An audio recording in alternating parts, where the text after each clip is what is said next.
Close your eyes for a moment. You're standing in a narrow London alley in 1750, and you're about to walk through a door that will blow your mind. Not because there's anything particularly special about the door itself, but because of what's on the other side. On the other side of that door is a revolution happening in real time. A place where a broke shoemaker can sit down next to a literal baron and tell him he's wrong about physics. Where fortunes worth millions are made and lost before lunch. Where the fate of empires is decided over cups of the most disgusting coffee you've ever tasted in your life. And here's the kicker. All of this costs exactly 1 penny to access. I'm talking about 18th century coffee houses. And if you think you know what a coffee house is because you've been to Starbucks, you need to forget everything you think you know.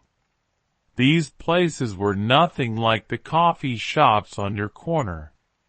They were wilder, stranger, and more important to the development of modern civilization than you could possibly imagine. They were called penny universities, and they literally changed the world. Before we dive in, I've got a small favor to ask. If this story grabs you, if you find yourself getting lost in this world I'm about to show you, hit that subscribe button. But only if it genuinely speaks to you. I also want to know where you are right now. Are you lying in bed? Sitting in traffic? Taking a break from work? Drop a comment and let me know. I read every single one, and knowing where you are helps me tell these stories better. Alright, settle in. Turn off your phone. Get comfortable. Because we're about to spend the next few hours in a place that doesn't exist anymore except in history books and imagination. We're going to walk through the actual doors of real coffee houses in 1750s London.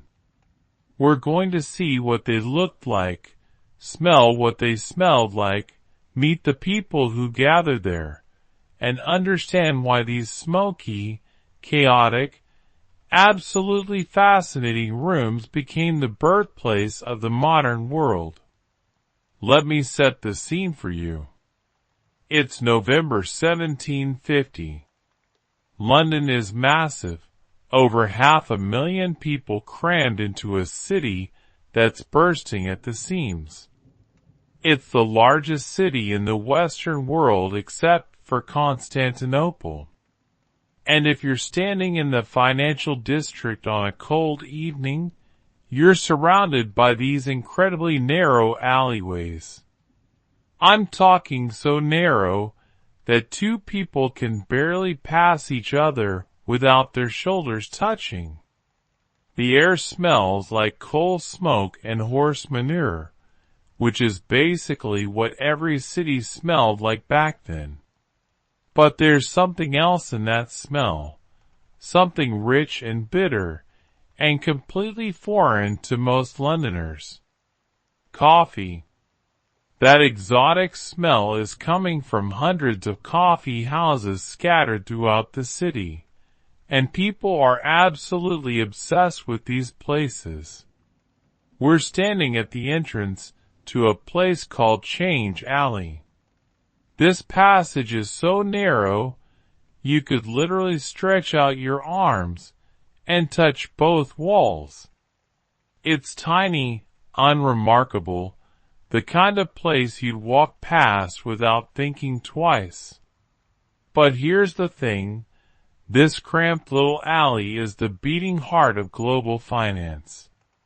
Right here, in this space no bigger than a football field, the future of entire nations is being bought and sold. Fortunes are being made and destroyed before the sun goes down. It's just past 6 in the evening, and the November darkness is settling in fast. You can see lanterns flickering in windows, candles glowing behind thick glass. And from every doorway, there's this constant murmur of voices, rising and falling like waves. If you stop and really listen, you can hear people arguing about politics, about science, about the latest scandal in Parliament. You can hear laughter. You can hear the rustle of newspapers being passed around. And underneath all of it, you can hear the clink of coffee cups. But before we walk through that door, you need to understand something crucial. An 18th century coffee house is absolutely nothing like a modern coffee shop. You're not going in there to grab a quick latte and scroll through Instagram. This is something completely different. This is a social experiment. This is a revolution. This is, in many ways, the birthplace of everything we consider modern about the world today. The first coffee house in England opened in Oxford in 1652. Some guy named Jacob set it up to cater to university scholars who'd heard rumors about this weird new drink from the Ottoman Empire. 2 years later, a Greek servant named Pasqua Rossi opened London's first coffee house in a place called St. Michael's Alley. And Londoners had absolutely no idea what to make of it. The drink itself was, by every single account from that time, absolutely disgusting. One trader described it as being black as soot and tasting pretty much exactly like soot.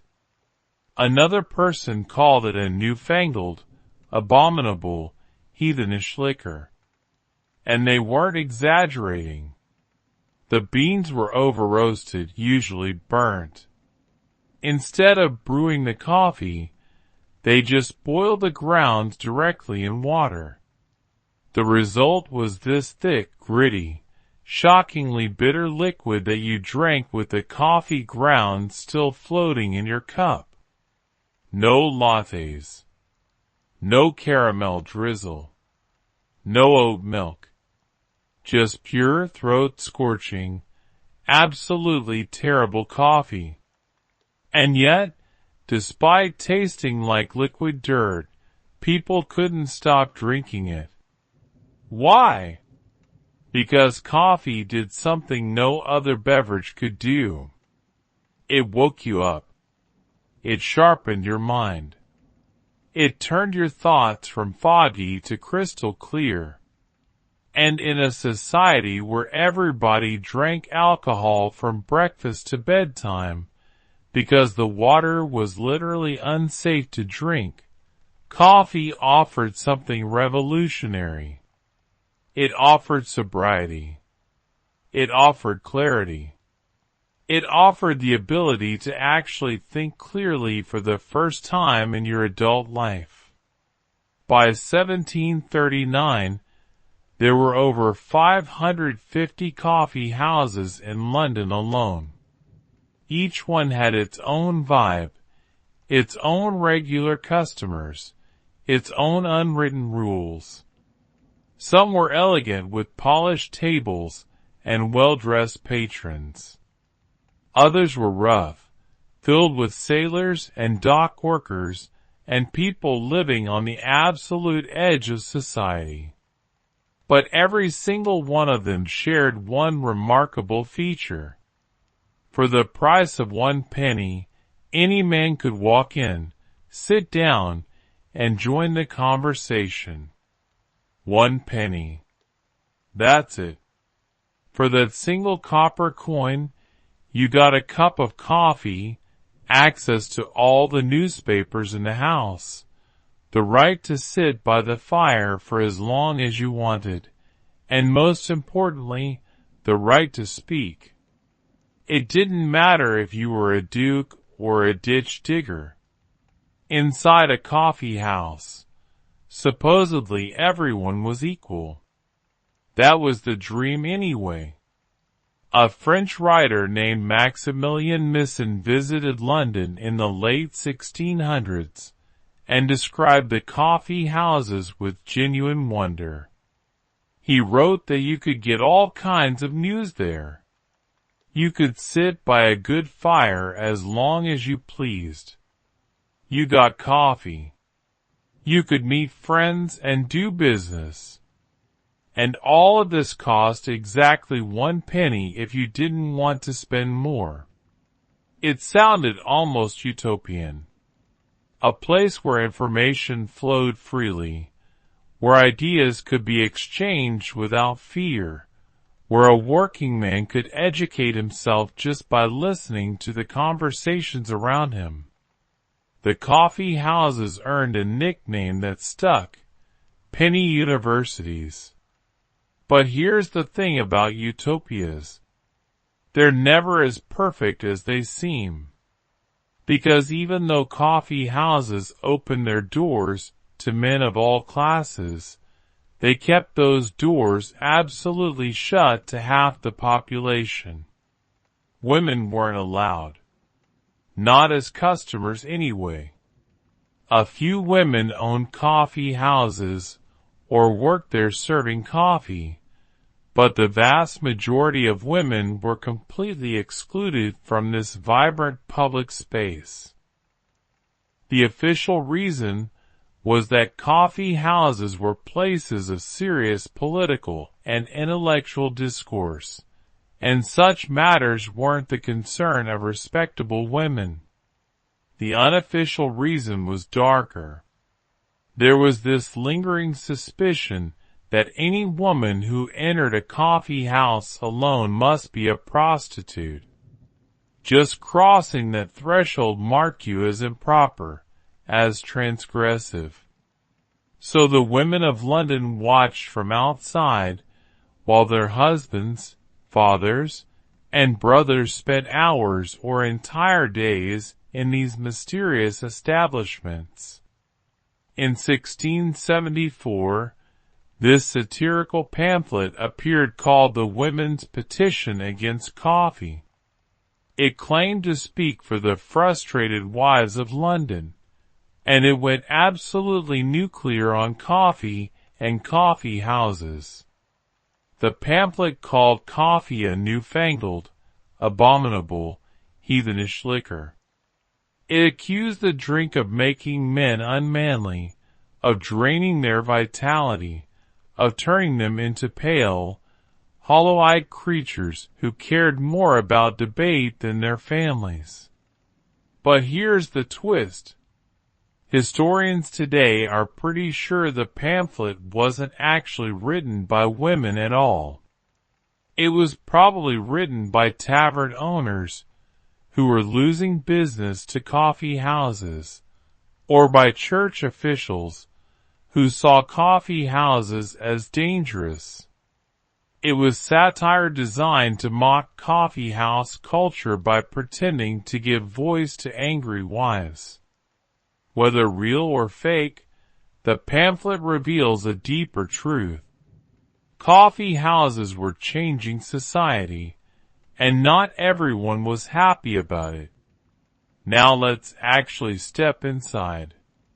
We're standing at the entrance to one of the coffee houses in Change Alley. The door is heavy oak, darkened by years of age and smoke. Above it hangs a painted sign showing a steaming cup of coffee. There's no name on the sign. You're just expected to know which coffee house this is by reputation, by word of mouth, by the type of people who gather here. You push the door open, and immediately you're hit by this overwhelming wall of sensation. The heat is the first thing you notice. There's a roaring fire in the hearth, and combined with the press of bodies, the room feels almost tropical. The air is thick with smoke, not just from the fire, but from dozens of clay pipes. Tobacco smoke hangs in lazy blue clouds near the ceiling, drifting in and out of the candlelight. And underneath all of that is the smell of coffee. It's bitter and burnt and strangely spicy. Nothing like the smooth aroma of modern coffee. It smells harsh. It smells foreign. It smells, quite frankly, a little unpleasant. But it also smells like possibility. The room is absolutely packed. Men sit at long wooden tables shoulder to shoulder. Some are leaning forward in animated conversation. Others are hunched over newspapers, their lips moving silently as they read. There's supposedly no separation by class here, at least not in theory. A man in a finely embroidered waistcoat sits next to a guy in a rough wool coat. A lawyer with ink-stained fingers is debating with a ship captain whose face is tanned from months at sea. The noise is overwhelming. Everyone seems to be talking at once, and nobody seems to be listening. As you step inside, someone calls out, "What news have you?" It's a custom, you realize. Every newcomer is expected to bring information, to contribute to the collective pool of knowledge. Some coffee houses use the more formal phrase, "Your servant, sir, what news from Tripoli?" It's not just a greeting. It's a demand. Information is currency here, more valuable than gold. You make your way to the bar, a simple wooden counter near the entrance. Behind it stands a woman, one of the rare few allowed in this male domain. She's probably the proprietor, maybe a widow or the owner's wife. She looks at you with sharp, appraising eyes and says, "1 penny." You hand over the coin, and she slides a small ceramic cup across the counter. The coffee inside is black as pitch. When you take your first sip, it's every bit as terrible as you've been warned. It's bitter, gritty, scalding hot. It tastes like burnt wood and dirt. But you feel it almost immediately. A warmth spreading through your chest. A sudden clarity in your thoughts. This isn't just a drink. This is a tool. This is a weapon against sleep, against dullness, against the fog that settles over minds. With your cup in hand, you find a seat at one of the long tables. Nobody looks up. Nobody acknowledges you. In a coffee house, you don't need an invitation to join a conversation. You just sit down and start talking, or you sit down and listen. The choice is yours. The man to your left is reading aloud from a newspaper called the Daily Courant. He reads in a clear, carrying voice, pausing occasionally to let the words sink in. The news is from France. There's talk of a new treaty, shifting alliances, possible war. The man to your right interrupts. He doesn't believe the report. He thinks it's propaganda designed to manipulate public opinion. A third man joins in, offering a different interpretation. Soon half the table is involved, each person contributing a fact, a rumor, a personal experience that either supports or disputes the claim. It's chaotic. It's messy.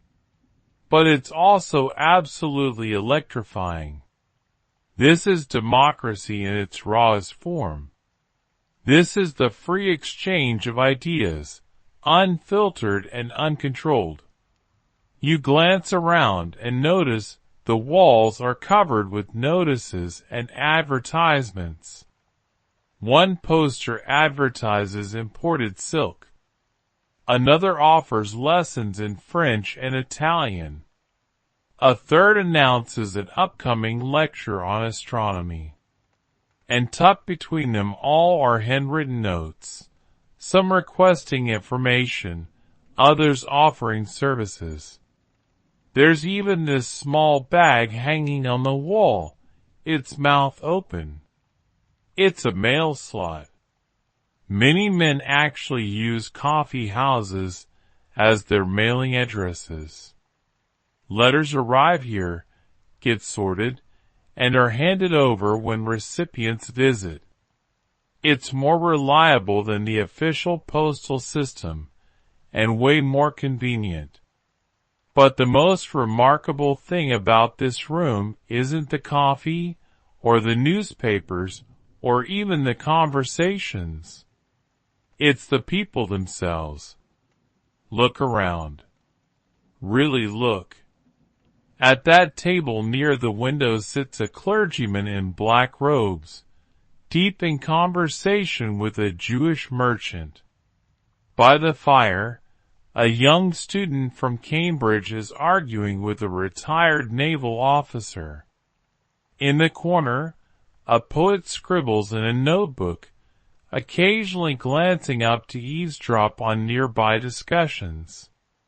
And there, near the door, is a man who might be a spy, a government informer sent to listen for seditious talk.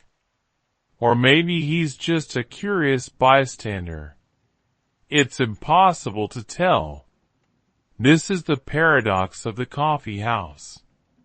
It promises equality, but it also breeds suspicion. It offers freedom of speech, but it also creates a surveillance society where anyone might be listening, where any careless word might be reported to authorities. In 1675, King Charles II got so worried about the subversive potential of coffee houses that he issued a proclamation to shut them all down. He called them nurseries of sedition and rebellion.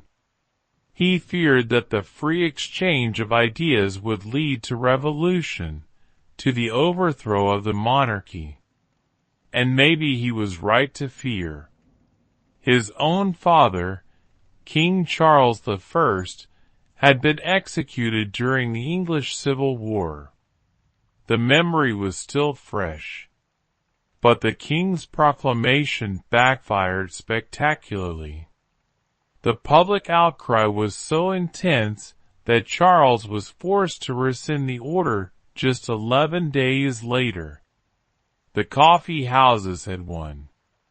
They'd proven that once people taste freedom of speech, they won't willingly give it up. You sit there sipping your terrible coffee, and you realize something profound.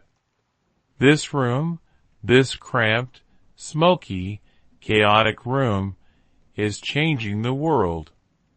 The conversations happening around you aren't idle chatter.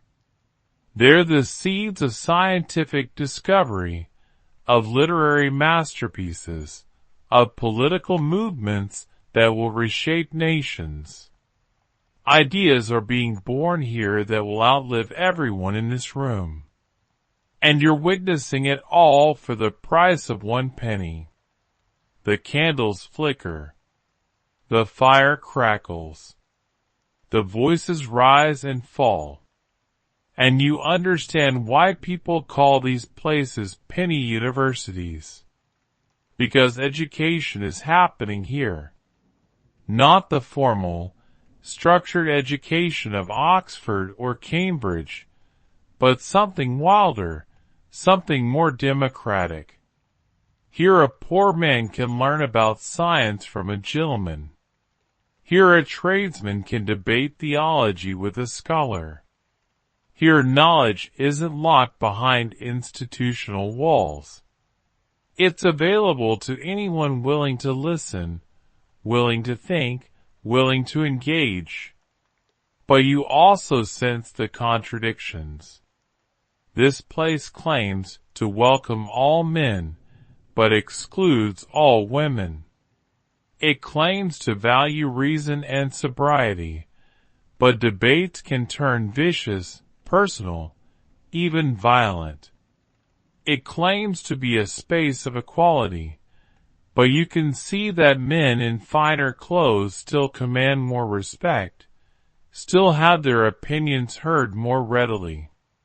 The coffee house is a beautiful experiment, but it's a flawed one. It's human in all the messy, complicated ways that humanity expresses itself. Now let's talk about the substance at the center of it all, the coffee itself. Because this drink isn't just a beverage. It's a medical mystery, a subject of fierce debate, a source of both hope and fear. Look at the cup in your hand. Really look at it. The liquid inside is almost black, so dark you can't see through it even when you hold it up to candlelight. Tiny particles float on the surface, remnants of coffee grounds that were boiled rather than filtered. The cup itself is crude ceramic, thick-walled and unglazed on the inside. There's no handle. You wrap your fingers around it and feel the heat radiating through the clay. The first question everyone asks when they encounter coffee is simple: what does it taste like? And the honest answer is that it tastes absolutely terrible. People genuinely couldn't believe how bad this drink was. But here's the strange part. Despite the awful taste, people kept drinking it. They couldn't stop.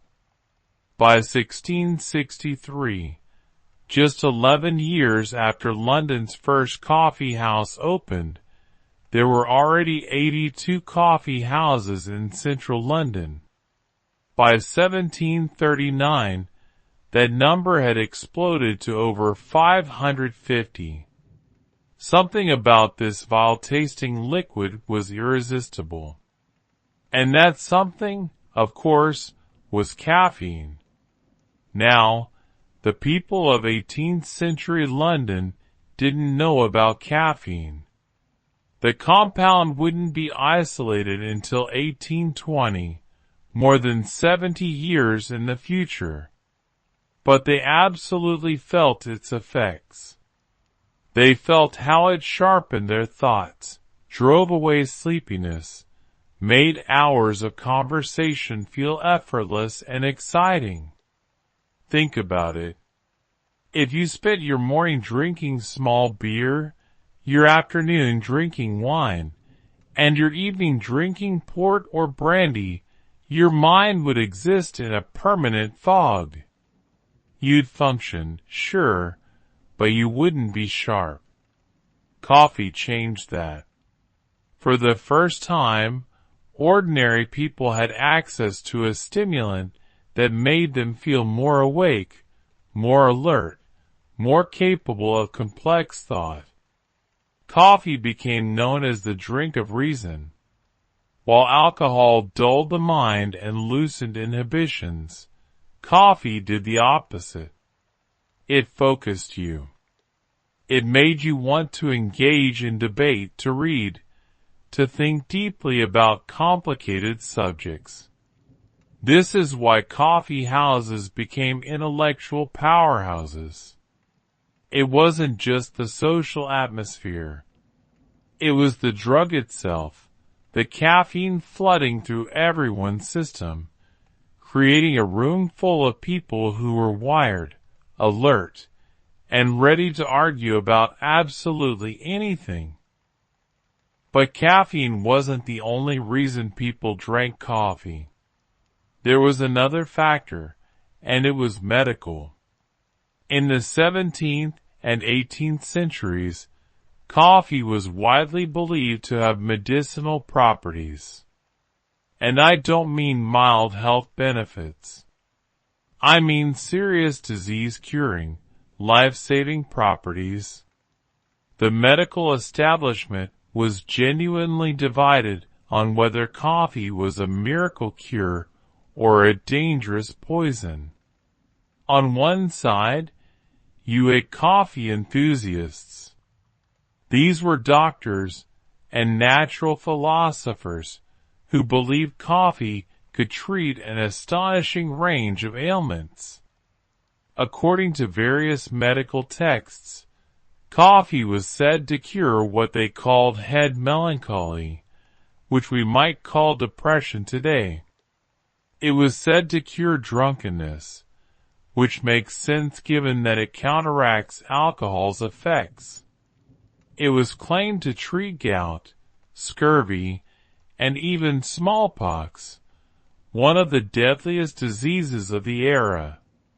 The reasoning was based on the medical theory of the time, which held that the body was governed by four humors: blood, phlegm, yellow bile, and black bile.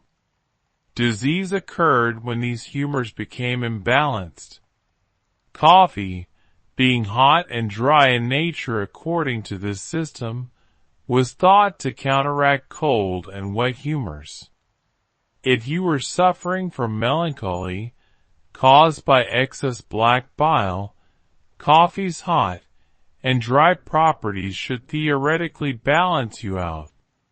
It made perfect sense if you accepted the underlying theory. But not everyone was convinced.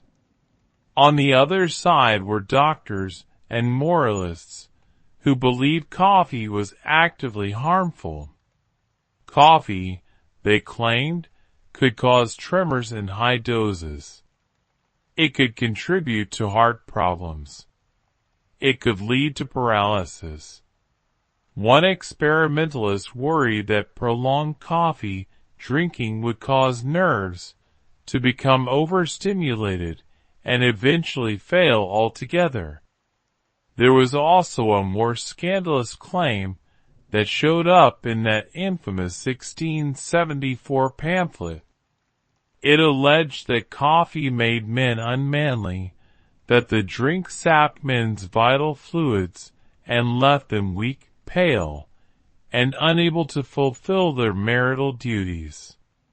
Whether this was genuine concern or satirical exaggeration is hard to say.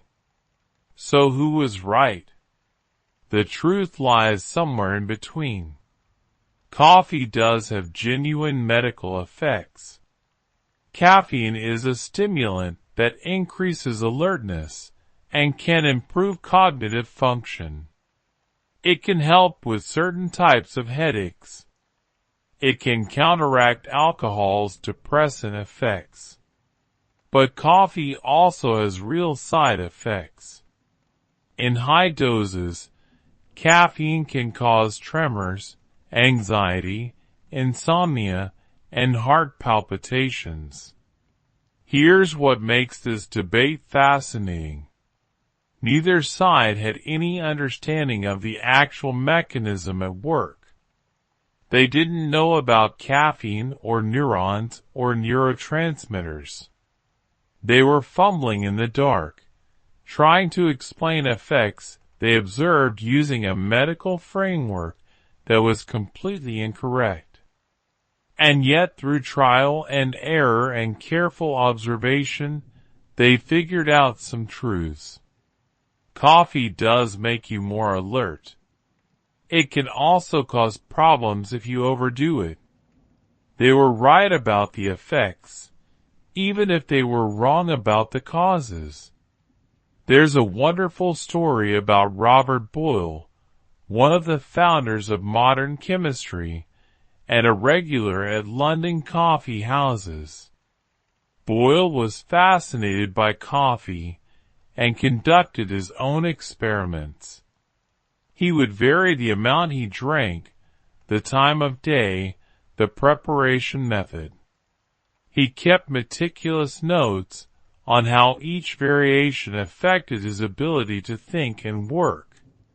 He was essentially conducting one of the first scientific studies of caffeine's effects on human cognition, and he didn't even know he was studying caffeine. But let's return to the taste, because that's what truly baffles modern coffee lovers. How could something that tastes so terrible become so popular? Part of the answer is that 18th century coffee was prepared very differently. The beans were often over-roasted, sometimes burnt. This was partly intentional, as the burnt flavor was thought to enhance medicinal properties. Once roasted, the beans were ground into coarse powder.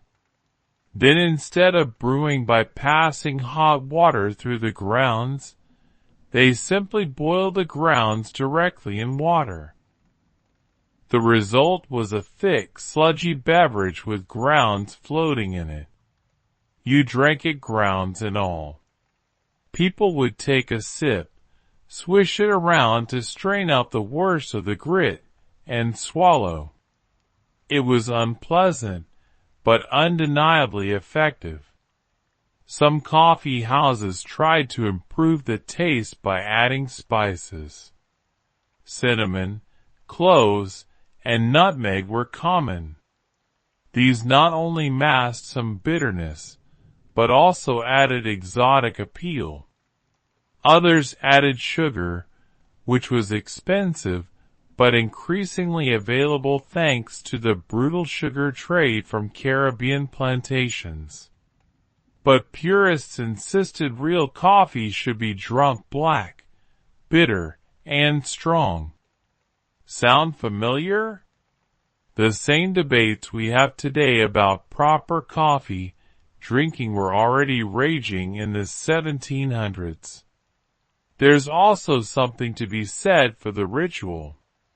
The act of sitting down with a cup of something hot, even if objectively disgusting, creates a sense of comfort and routine. Coffee houses became part of people's daily lives. You went there to catch up on news, meet friends, conduct business. The coffee was just what you drank while doing those things. This is actually well documented in modern psychology. It's called acquired taste. When you first try something bitter, your brain registers it as potentially dangerous. But if you keep consuming that substance and nothing bad happens, your brain recalibrates.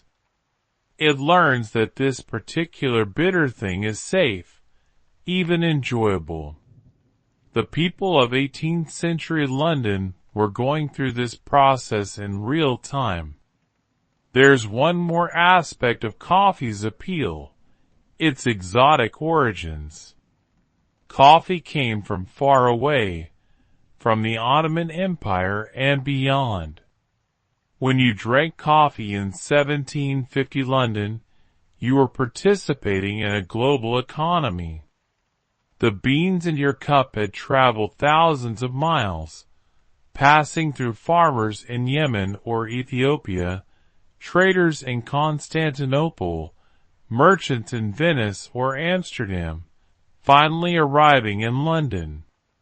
Every sip connected you to this vast, interconnected world. It made you cosmopolitan, sophisticated, a citizen of the world. Despite the terrible taste, despite the medical debates, coffee conquered England. It became woven into the fabric of daily life. It changed how people socialized, conducted business, thought about the world. And it all started with this bitter black liquid that tasted like burnt dirt. As you sit there draining the last gritty sips from your cup, you realize something. This terrible tasting drink has become the fuel of a revolution in thought, in commerce, in politics, in the very structure of society. And the people around you, choking down their bitter brew and arguing about philosophy, or trade, or the latest scandal, are the revolutionaries. They just don't know it yet. It's approaching 8 in the evening now, and the coffee house has reached full capacity. Every seat is occupied. Men stand in clusters near walls, leaning in to hear conversations over the general din. The air has grown thicker, warmer, more electric with possibility. And at the table directly in front of you, something remarkable is happening, something that would be impossible anywhere else in England. A shoemaker is arguing with a baron about the nature of gravity. The shoemaker's name is Thomas. You don't know his surname because nobody's asked. In a coffee house, surnames are optional. What matters isn't who your father was or what title you inherited, but what you know and how well you can defend your ideas. Thomas has calloused hands stained with leather dye. His coat is worn at the elbows. But right now, he's holding his own in a debate about natural philosophy with a man who owns 3 estates and commands the loyalty of hundreds of tenants. The Baron, Sir William something or other, has just finished explaining his understanding of Isaac Newton's theory of universal gravitation. He speaks with the confidence of a man who attended Cambridge, who studied under private tutors, who has access to the latest scientific texts. But Thomas isn't intimidated. He's listened carefully, and now he raises a question. If gravity pulls all objects toward each other, why don't the planets simply crash into the sun? Why do they maintain their orbits? It's a good question, genuinely insightful.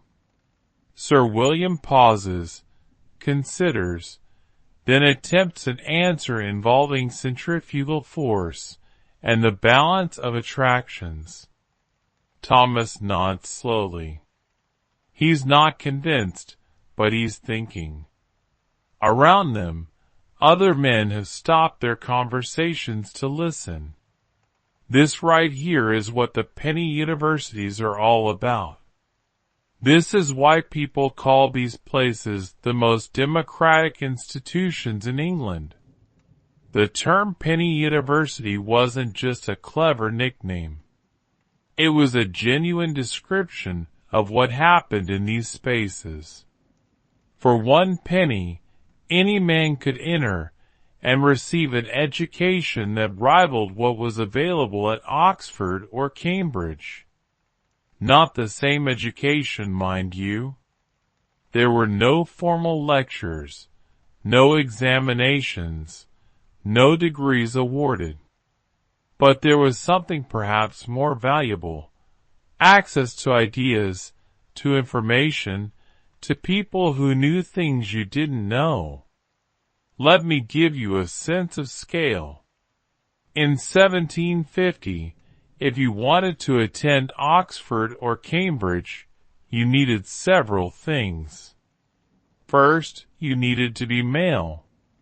Second, you needed substantial wealth. Tuition, room, board, and fees could easily cost £50 to £100 per year, roughly equivalent to the entire annual income of a skilled tradesman. Third, you needed the right social connections.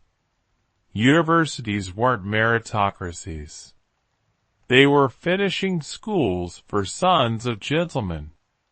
If you were born into the working or even middle classes, higher education simply wasn't an option. But the coffee houses asked for 1 penny. That's it. No background check. No letter of recommendation. No proof of gentle birth. Just 1 penny, and you were in. You could sit at the same tables as university graduates, physicians, lawyers, merchants who traveled the world. And you could listen, learn, and if you were brave enough, speak. The things taught in coffee houses were astonishingly diverse. Some specialized in particular subjects. There were scientific coffee houses where discussions of astronomy, physics, and chemistry dominated. Literary coffee houses where poets and playwrights debated meter and meaning. Political coffee houses where every parliamentary decision was analyzed and criticized. Merchant coffee houses where talk was all of trade routes, commodity prices, and ventures. But coffee houses also offered structured education. Throughout the late 17th and early 18th centuries, many hosted teachers who offered instruction in specific subjects for a small additional fee. You could learn French, Italian, or Latin from a tutor who set up shop in a corner. You could take lessons in mathematics, useful for merchants and accountants.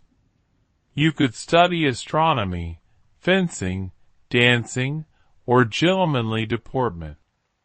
Some had resident music masters giving violin or harpsichord lessons in upstairs rooms. Think about what this meant for someone like Thomas the shoemaker. He couldn't afford university. He could never hire a private tutor.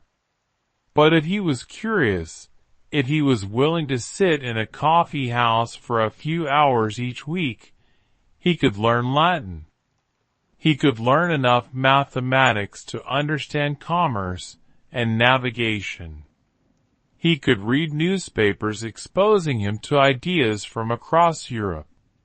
He could listen to educated men discuss natural philosophy and slowly piece together an understanding of the physical world. The diarist Samuel Pepys captured this atmosphere beautifully. Pepys was a naval administrator and member of the Royal Society, England's premier scientific organization. He was well educated, well connected, a man of considerable importance. And yet, he loved the coffee houses. In 1660, he discovered the Rota Club, a philosophical society that met at the Turk's Head Coffee House. Pepys described the experience with genuine awe, writing of admirable discourse and exceeding good arguments. These weren't stuffy academic lectures. They were living, breathing debates where ideas collided and sparked and occasionally caught fire. The Rota Club was founded by James Harrington, a Republican political theorist whose ideas were considered dangerously radical. The club met to discuss whether a republic was superior to a monarchy, how power should be distributed in an ideal state, whether democracy could ever truly function. These weren't abstract academic questions. England had just lived through a civil war. King Charles I had been executed. The monarchy had been restored. People had died over these very ideas. And here in a coffee house, ordinary citizens could debate them openly. One of the most famous examples of coffeehouse education involved the Royal Society itself. Founded in 1660, it brought together the greatest scientific minds in England. Isaac Newton was a member. Robert Boyle was a member. Christopher Wren, the architect who rebuilt London after the Great Fire, was a member. And where did these brilliant men often meet to discuss their latest discoveries? In coffee houses. The Grecian Coffee House, near the Royal Exchange, became particularly associated with scientific discussion. It was here that Royal Society members would gather informally between official meetings. And it was here, according to one account, that Isaac Newton and Edmund Halley once dissected a dolphin on a table, while other patrons watched and asked questions. Can you imagine? You walk into a coffee house expecting to read the newspaper, and instead you get a free anatomy lesson from two of the greatest scientists of the age. That was the magic of the penny universities. But the education offered wasn't limited to high-minded scientific discourse. Practical knowledge was equally important. A young man hoping to enter trade could learn about different markets, about the realities of shipping and commerce, simply by listening to experienced merchants. Someone interested in law could hear lawyers debate cases and precedents. An aspiring writer could learn the craft by listening to established authors discuss their work. And then there were the newspapers. This might be the single most important educational tool coffee houses provided. In 1750, newspapers were becoming increasingly common, but still expensive for individuals to purchase. A single issue might cost several pennies, a significant expense for a working man. But coffee houses subscribed to multiple papers and made them available free to all patrons. You could walk into a coffee house and read half a dozen different newspapers in a single sitting. London papers, provincial papers, foreign papers translated into English. You could learn what was happening in Parliament, in courts and streets. You could read about wars in Europe, trade negotiations with the Americas, scientific discoveries, theatrical performances, scandals involving public figures. This access to information fundamentally changed English society. Before coffee houses, news was controlled by a small elite. If you weren't wealthy or well-connected, you simply didn't know what was happening beyond your immediate neighborhood. But coffee houses democratized information. They created an informed public sphere where ordinary people could participate in discussions about national and international affairs. And that informed public sphere, historians argue, was essential to the development of modern democracy. Consider the impact on social mobility. If you were born poor but intelligent and curious, coffee houses offered a path to self-improvement. You couldn't buy your way into the upper classes, but you could educate yourself. You could learn how the wealthy thought, how they spoke, what they knew. You could acquire cultural capital. And in some cases, that education could lead to real opportunities. There are documented examples of men who started as apprentices or clerks, educated themselves in coffee houses, and eventually became successful merchants, writers, or even members of parliament. But let's be honest about the limitations. While coffee houses claimed to be egalitarian, they were never truly equal. Yes, a shoemaker could sit at the same table as a baron, but that didn't mean they were treated as equals. The baron's opinion still carried more weight. His education was still respected more. His accent, his clothing, his bearing all marked him as superior. The shoemaker could participate, but he could never forget his place. And there was another, much more glaring limitation. Women were excluded completely. No respectable woman could enter a coffee house as a patron. The penny universities were for men only. This meant half the population was barred from this incredible educational opportunity. It didn't matter how intelligent a woman was, how curious, how eager to learn. The door was closed. Some women found ways around this. There are stories, probably exaggerated but possibly true, of women dressing as men to sneak into coffee houses. There are accounts of women standing outside, listening through windows or doors. Some women owned or managed coffee houses, which gave them at least some access to conversations, even if they weren't supposed to participate. This exclusion is one of the great paradoxes of the Enlightenment. The same society that celebrated reason, progress, and universal human rights also maintained strict barriers based on gender. The same men who argued passionately for political equality among classes saw nothing wrong with excluding women from public intellectual life.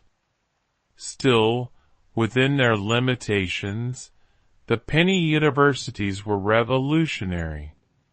They created a space where ideas could flow across class boundaries, where autodidacts could flourish, where curiosity was valued more than pedigree. The scientific revolution, the industrial revolution, the political revolutions that would reshape Europe and America, all were fueled in part by coffee house culture, by the idea that knowledge should be accessible, that debate should be free, that ordinary people had the right and ability to think for themselves. As you sit watching Thomas the shoemaker hold his own against Sir William the Baron, you realize you're witnessing something historic. This isn't just an interesting conversation. This is the birth of a new kind of society, where your birth doesn't determine your intellectual life, where information is a public good rather than private privilege, where a penny can buy you not just coffee, but a seat at the table of human knowledge. But the penny universities tell only part of the story. Because while some coffee houses were temples of learning and rational discourse, others were deeply connected to the messy, dangerous, exciting business of news gathering and spreading. Coffee houses became the nerve centers of information in an age before telegraph, before telephone, before internet. They were places where the fate of nations was decided, where fortunes were made and lost, where the course of history was shaped by rumor, gossip, and the desperate human hunger to know what was happening in the world. There's a sudden commotion near the door. The conversation doesn't stop exactly, but it shifts the way a flock of birds shifts direction mid-flight.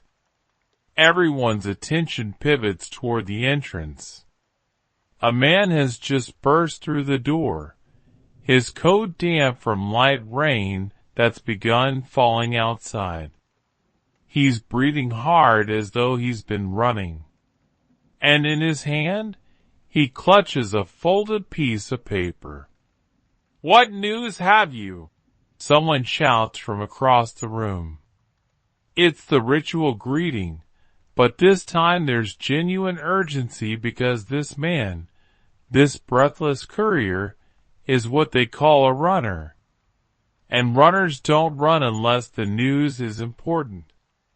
The man catches his breath, holds up the paper, and announces in a voice loud enough to carry, "The king has returned from Hanover. His ship made port at Greenwich this morning. He brings word from the German states. There is movement of troops near the border with France."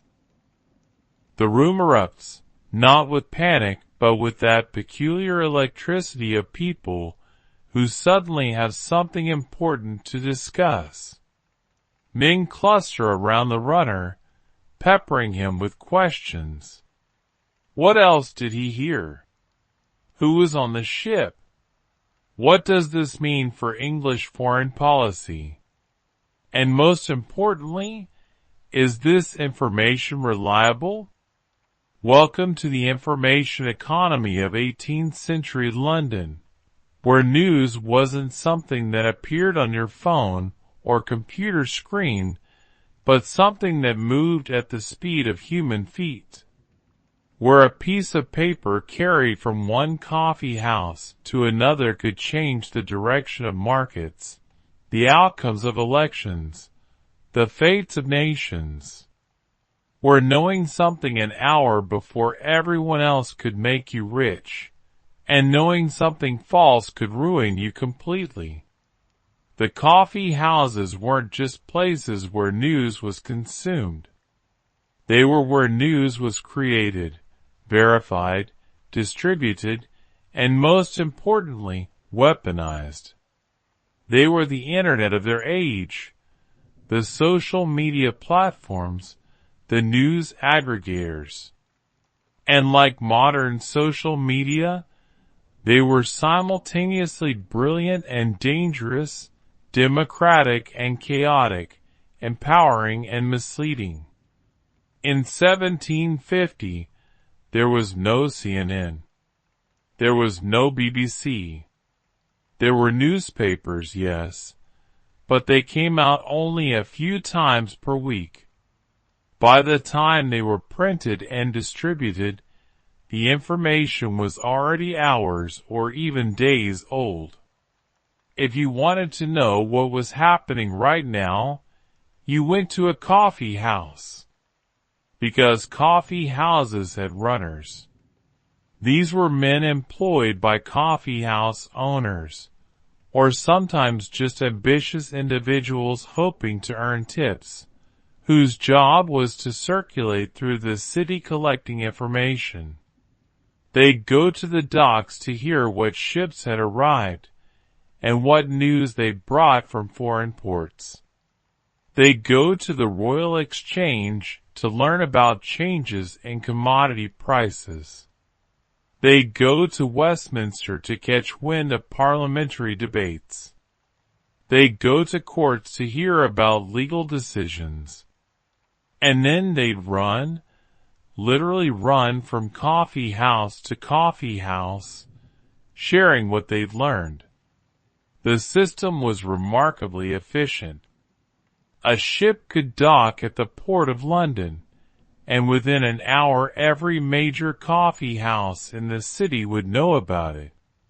A vote in Parliament could be announced, and within 2 hours men in coffee houses across London would be debating its implications. This was unprecedented. For the first time in human history, ordinary people had access to news that was nearly instantaneous. But here's the crucial thing. Runners weren't journalists in the modern sense.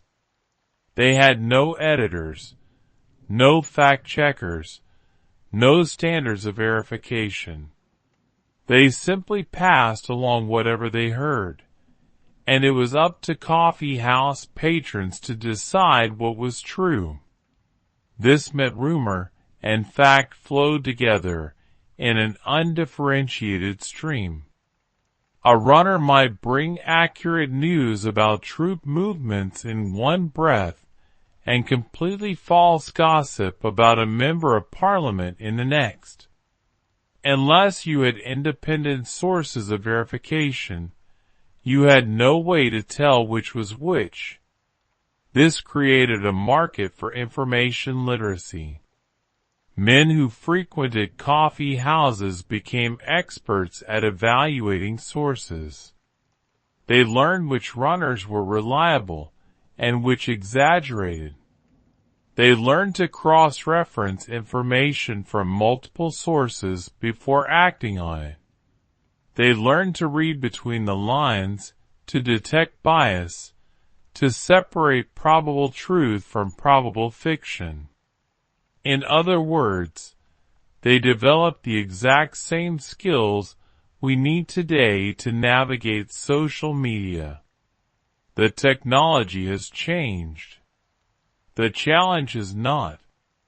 Some coffee houses went beyond simply receiving news from runners. They became active participants in the news-gathering apparatus. They employed their own informants. They cultivated relationships with ship captains, government clerks, merchants, anyone who might have access to valuable information.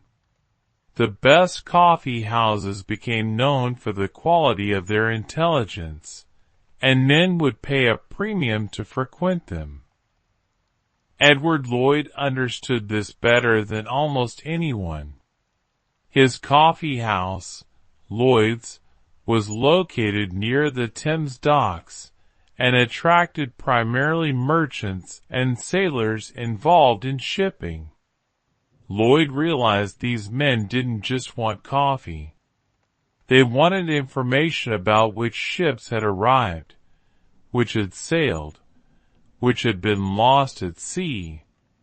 They wanted to know about storms, pirates, blockades, anything that might affect their cargoes and profits. So Lloyd started publishing a newsletter called Lloyd's List. It began in 1696 as a simple sheet of paper listing ship arrivals and departures, but quickly evolved into something more comprehensive. It provided information about ship conditions, losses at sea, which captains were reliable and which weren't. It became the authoritative source for maritime news. And crucially, it was only available at Lloyd's Coffee House. If you wanted access to Lloyd's List, you had to buy your coffee from Edward Lloyd. This was genius. Lloyd had created what we'd now call exclusive content. He'd given customers a reason to choose his coffee house over all others, and it worked spectacularly. Lloyd's Coffee House became the center of the maritime insurance trade. Underwriters, men who agreed to insure ships and cargoes for a fee, would gather at Lloyd's to assess risks and make deals. They had access to better information than anyone else, which meant they could make better decisions. Slowly, over decades, Lloyd's Coffee House evolved into Lloyd's of London, which today is one of the largest, most important insurance markets in the world. All because one coffee house owner understood that information is power. But Lloyd's was unusual in its level of organization. Most coffee houses operated more informally. They relied on the coffee house itself serving as a post office. In 18th century London, the official postal system was unreliable and expensive. Letters often went missing. Deliveries were slow. If you weren't wealthy enough to maintain a fixed address, receiving mail was nearly impossible. So people used coffee houses as their mailing addresses instead. Bags or boxes were hung on coffee house walls, each labeled with different categories. Letters would be delivered to the coffee house, sorted into appropriate containers, and held until recipients came to collect them. If you were a merchant, you might give correspondents the address of your favorite coffee house rather than your home. Your business partners, family, creditors, everyone would send letters there, and you'd stop by once or twice daily to check for mail. This system had advantages. It was more reliable than home delivery. It was social. Collecting mail gave you an excuse to sit down, have coffee, catch up on news. It was flexible. If you traveled frequently or lived in temporary lodgings, you always had a stable address. But it also had implications for privacy, or rather the lack thereof. Your mail sat in an open bag where anyone could see the outside of envelopes. They could see who was writing to you, where letters came from. In some cases, they could even see if you were receiving lots of mail or very little, which might indicate your level of business success or social connection. Everything was public. Everything was visible. Coffee houses created transparency whether you wanted it or not. This transparency extended to conversations themselves. Business deals were negotiated in the open. Political strategies were discussed where anyone could listen. Personal letters were read aloud to friends. There was very little notion of privacy in the modern sense, and this created opportunities for espionage. The British government knew perfectly well that coffee houses were hotbeds of information exchange, and they took full advantage. Government informers, men paid to listen and report back, were a constant presence.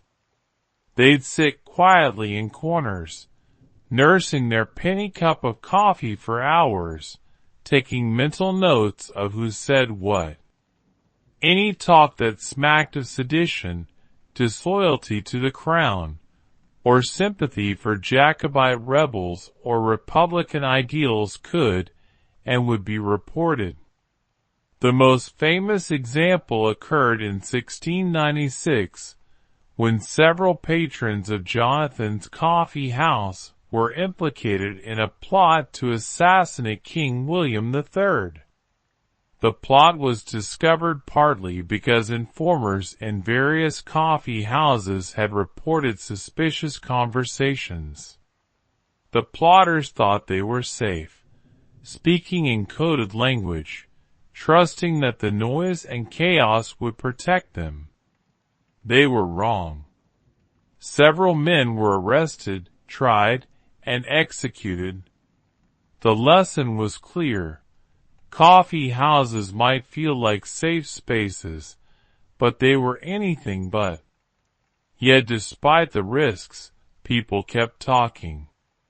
They kept sharing information, speculating, debating, because the hunger for news was stronger than the fear of surveillance.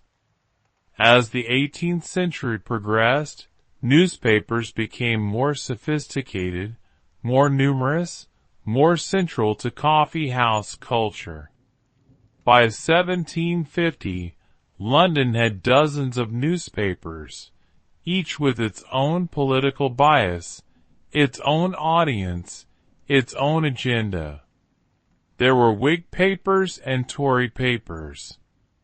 papers focused on foreign news, papers specializing in scandal and gossip, papers covering commerce and trade.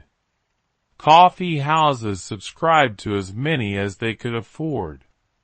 This was transformative. A working man, someone who could never afford to buy newspapers himself, could walk into a coffee house and spend an afternoon reading multiple perspectives on the same event.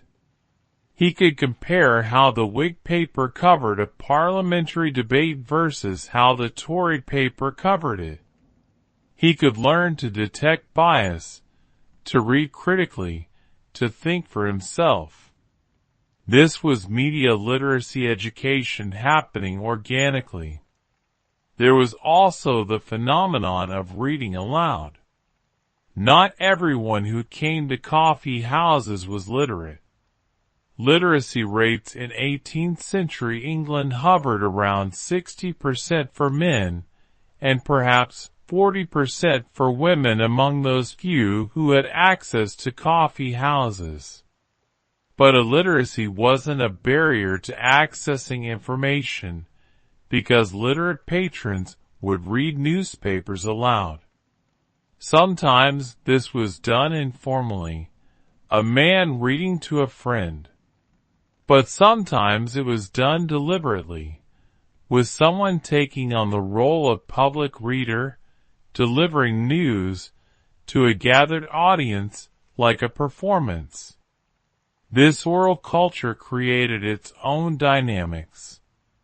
A skilled reader could emphasize certain passages, interpret ambiguous text, add commentary and context. The news became filtered through personality, through performance. The same newspaper could be understood quite differently depending on who was reading it aloud and what their agenda was. As you sit watching the runner's news ripple through the coffee house, watching men debate its significance and implications, you start to understand something profound. The problems we face today with social media, with fake news, with information overload and filter bubbles and echo chambers, none of these are new. The technology is new. But the fundamental challenges of how humans process information, how we decide what to believe, how we navigate a world where everyone is both publisher and consumer of news, these challenges are as old as the coffee houses themselves. The candle on your table has burned down halfway. Outside, the rain has stopped, leaving streets slick and reflective. It must be nearly 9 now, and you realize we've barely scratched the surface of what happened in these spaces. Because while some coffee houses were centers of learning and news, others were centers of something even more powerful and dangerous, money. We're going to step into the most chaotic, most exhilarating, most catastrophic coffee house in all of London. We're going to visit Jonathan's Coffee House, where the modern stock exchange was born, where fortunes were made in minutes and lost just as quickly, and where one massive fraud nearly destroyed the entire British economy. The energy shifts as we turn our attention to something darker, something more dangerous. We're still in Change Alley, but now we're walking toward a specific address, a coffee house that looks from outside no different from any other. But step through that door, and you enter a world where fortunes are made in minutes and lost just as quickly, where greed and delusion dance together, where the line between legitimate business and outright fraud becomes so blurred that nobody can tell the difference anymore. This is Jonathan's Coffee House. And if you want to understand how a simple room where people gathered to drink coffee could give birth to the London Stock Exchange, to modern capitalism, and to one of the most spectacular financial disasters in history, you need to understand what happened here in the early 1700s, particularly in one catastrophic year, 1720. Jonathan's was opened around 1680 by a man named Jonathan Miles. Its location was perfect, right in the heart of Change Alley, surrounded by the Royal Exchange and offices of merchants and financiers. It quickly became the gathering place for a particular type of patron, stock jobbers. These were men who bought and sold shares in joint stock companies, the early versions of modern corporations. And they weren't welcome at the Royal Exchange. They'd been thrown out, literally expelled for being too rowdy, too crude, too willing to bend the rules. So the stock jobbers moved to Jonathan's and Garraway's Coffeehouse just down the alley. And there, freed from official oversight, they created something entirely new, an informal stock market. No regulations. No licensing requirements. No standards of conduct. Just men making deals across wooden tables. Their word their only bond, their reputation their only currency. And it worked for a while, because most men involved understood that their future depended on maintaining trust. If you cheated someone today, nobody would deal with you tomorrow. The system was self-regulating, held together by mutual self-interest. In 1698, a stockbroker named John Casting started doing something revolutionary. He began posting lists of stock prices at Jonathan's. Every day he'd write out current prices for shares in the Bank of England, the East India Company, the Royal African Company, and other major enterprises. He'd note what prices buyers were offering and what prices sellers were asking. This simple act, writing down prices and making them public, transformed everything because suddenly there was transparency. Everyone could see what everyone else was paying. And that transparency created the foundation for a real market. Casting's price lists were so useful that he began publishing them in a newsletter called The Course of the Exchange. It became the first financial newspaper in England, maybe in the world, distributed primarily through coffee houses.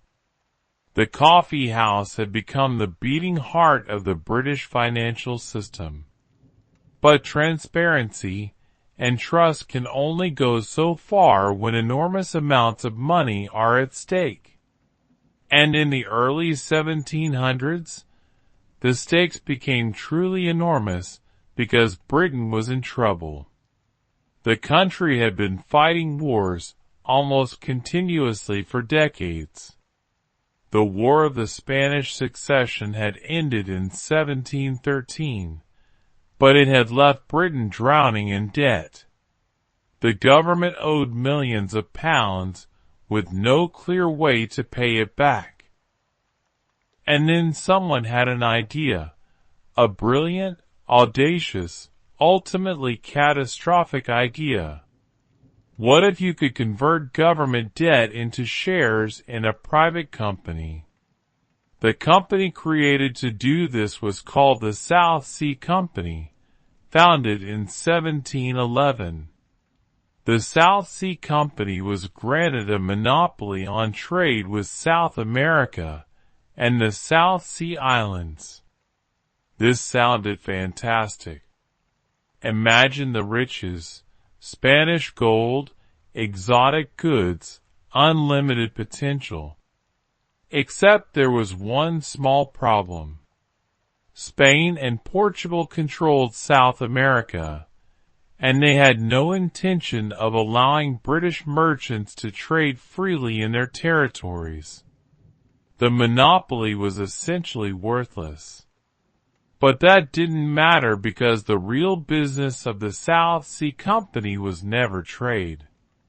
It was debt conversion. It was financial engineering. It was, to be blunt, a confidence game. The directors understood something crucial. They didn't need the company to actually make money. They just needed people to believe it would make money. Because if people believed, they'd buy shares. And if people bought shares, the price would go up. And if the price went up, early investors would make enormous profits. And those profits would convince even more people to buy shares. It was a self-reinforcing cycle, what we now call a bubble. And where did this bubble inflate? At Jonathan's Coffee House. Starting in 1719 and accelerating through 1720, Jonathan's became the center of a financial mania unlike anything England had ever seen. The place was packed from morning until night, not just with professional stock jobbers, but with everyone, aristocrats and servants, clergy and criminals, men who'd never invested in anything suddenly scrambling to buy South Sea shares because everyone knew someone who'd made a fortune. Let me paint you a picture of what Jonathan's looked like during the height of the South Sea bubble. Imagine walking in on a morning in July 1720. The room is so crowded you can barely move. Men are shouting, trying to make themselves heard. At one table, a bishop in clerical robes is negotiating to buy shares, his hands trembling with excitement. At another, a farmer from the countryside, his face still ruddy from sun, is counting out gold coins, his entire life savings, to purchase a stake in the South Sea Company. In the corner, a lawyer is explaining a scheme to buy shares on credit, using shares you don't yet own as collateral to borrow money to buy more shares. It's financial alchemy, turning nothing into something. And the prices. In January 1720, South Sea shares were trading around £128 per share. By February, they climbed to £175. By March, over £300. By May, over £500. And by June, they reached an absolutely insane peak of over £1,000 per share. In 6 months, the stock had increased in value by nearly 800%. And people were still buying because surely it would go higher. Have you ever been caught up in something where everyone around you is getting excited, and you start to feel like you're missing out if you don't join in? That's FOMO, fear of missing out. And in 1720, everyone in England was experiencing FOMO on a scale that's hard to imagine. Even Isaac Newton, one of the greatest scientific minds in history, got caught up in the mania. He bought South Sea shares early, made a profit, and wisely sold. And then, watching the price continue to climb, watching other people make even more money, he couldn't resist. He bought back in at the peak and lost a fortune, reportedly £20,000, equivalent to millions today. Afterward, Newton supposedly said, "I can calculate the movement of stars, but not the madness of men." But the madness at Jonathan's went beyond just buying South Sea shares. The bubble created a fever for speculation in general. Dozens of new companies were formed, each promising incredible returns. Some had business plans so absurd you'd think nobody could possibly take them seriously. But people did. There was a company for extracting silver from lead, a company for trading in human hair, a company for, and I'm not making this up, a purpose to be announced later. That last one actually attracted investors. People paid real money for shares in a company that openly admitted it had no business plan. This proliferation of ridiculous schemes worried the government, not because they cared about protecting investors, but because they feared competition might draw money away from the South Sea Company, in which many government officials had personal financial stakes. So Parliament passed the Bubble Act in June 1720, which made it illegal to form a joint stock company without a royal charter. The act was supposed to shut down fraudulent schemes. But what it actually did was spook investors, because suddenly people started wondering, if the government is worried about fraud, maybe some of these companies are fraudulent. Maybe the South Sea Company itself is fraudulent. The bubble burst in September 1720. The price of South Sea shares, which had reached £1,000 in June, collapsed to £175 by September.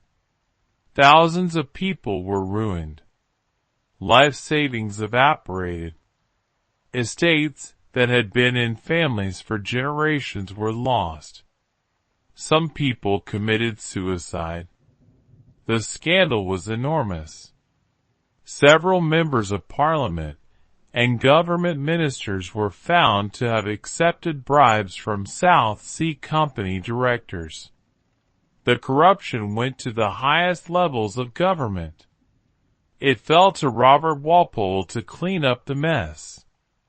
The wealth of the 33 directors of the South Sea Company was confiscated and redistributed to victims, though it covered only a fraction of losses. And Jonathan's Coffee House? It survived the scandal. Stock trading continued there, though in a more subdued atmosphere. In 1748, Jonathan's burned down in a massive fire that destroyed much of Change Alley. It was rebuilt, but by then stock jobbers were beginning to formalize their operations. In 1761, a group of 150 brokers and jobbers formed a club to trade stocks.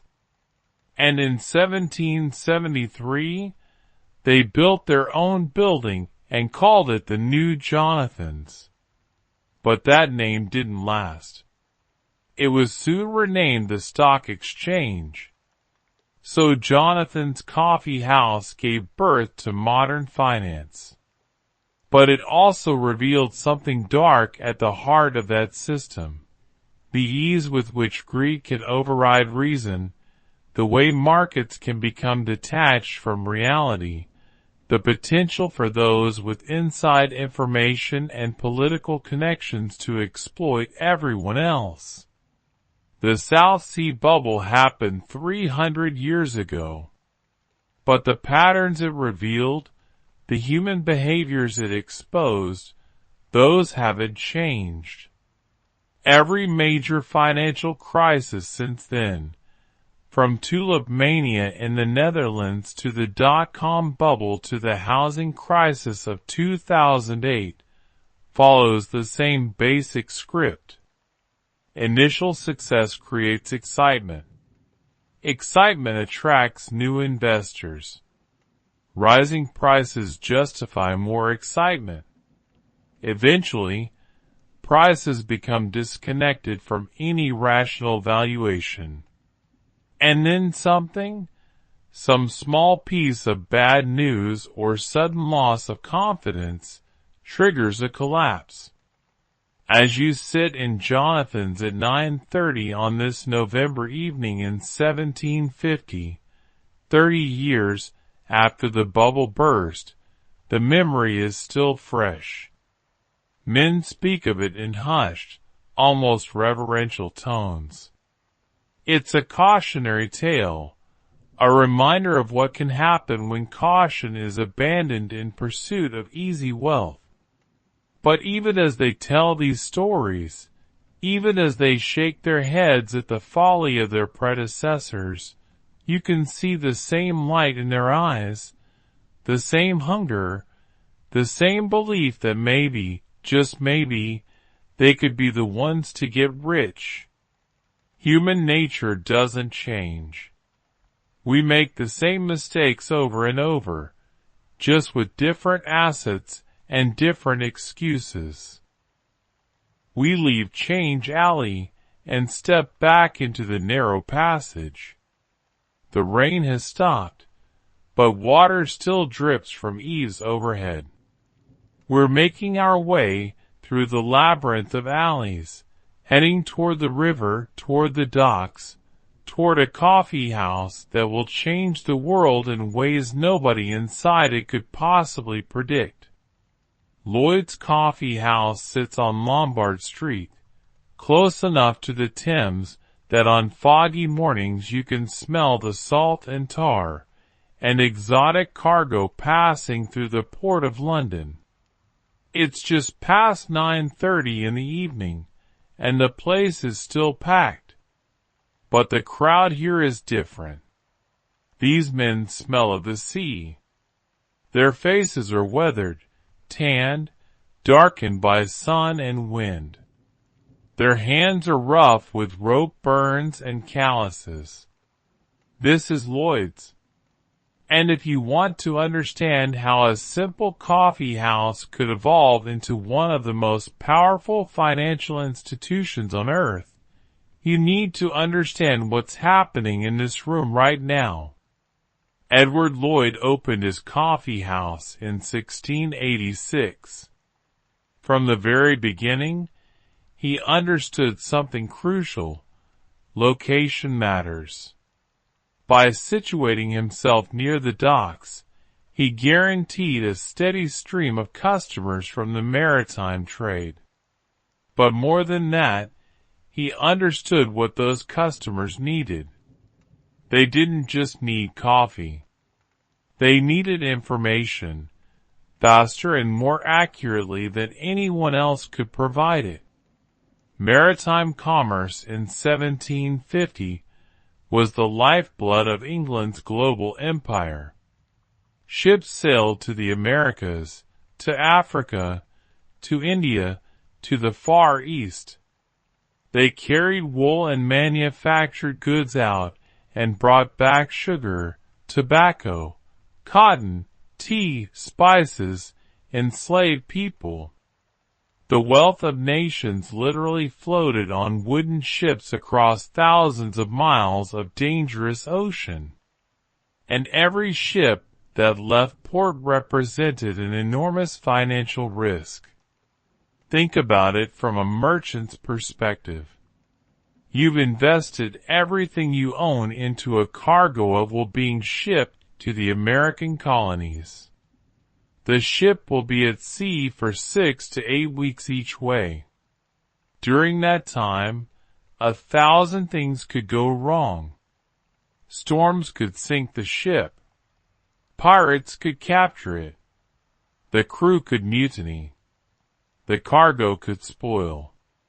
A war could break out, and enemy navies could seize your vessel.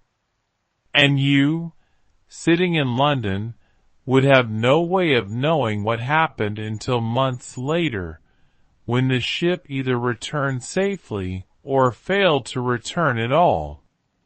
This uncertainty created a market for insurance. Ship owners and merchants needed a way to spread the risk, and that's where underwriters came in.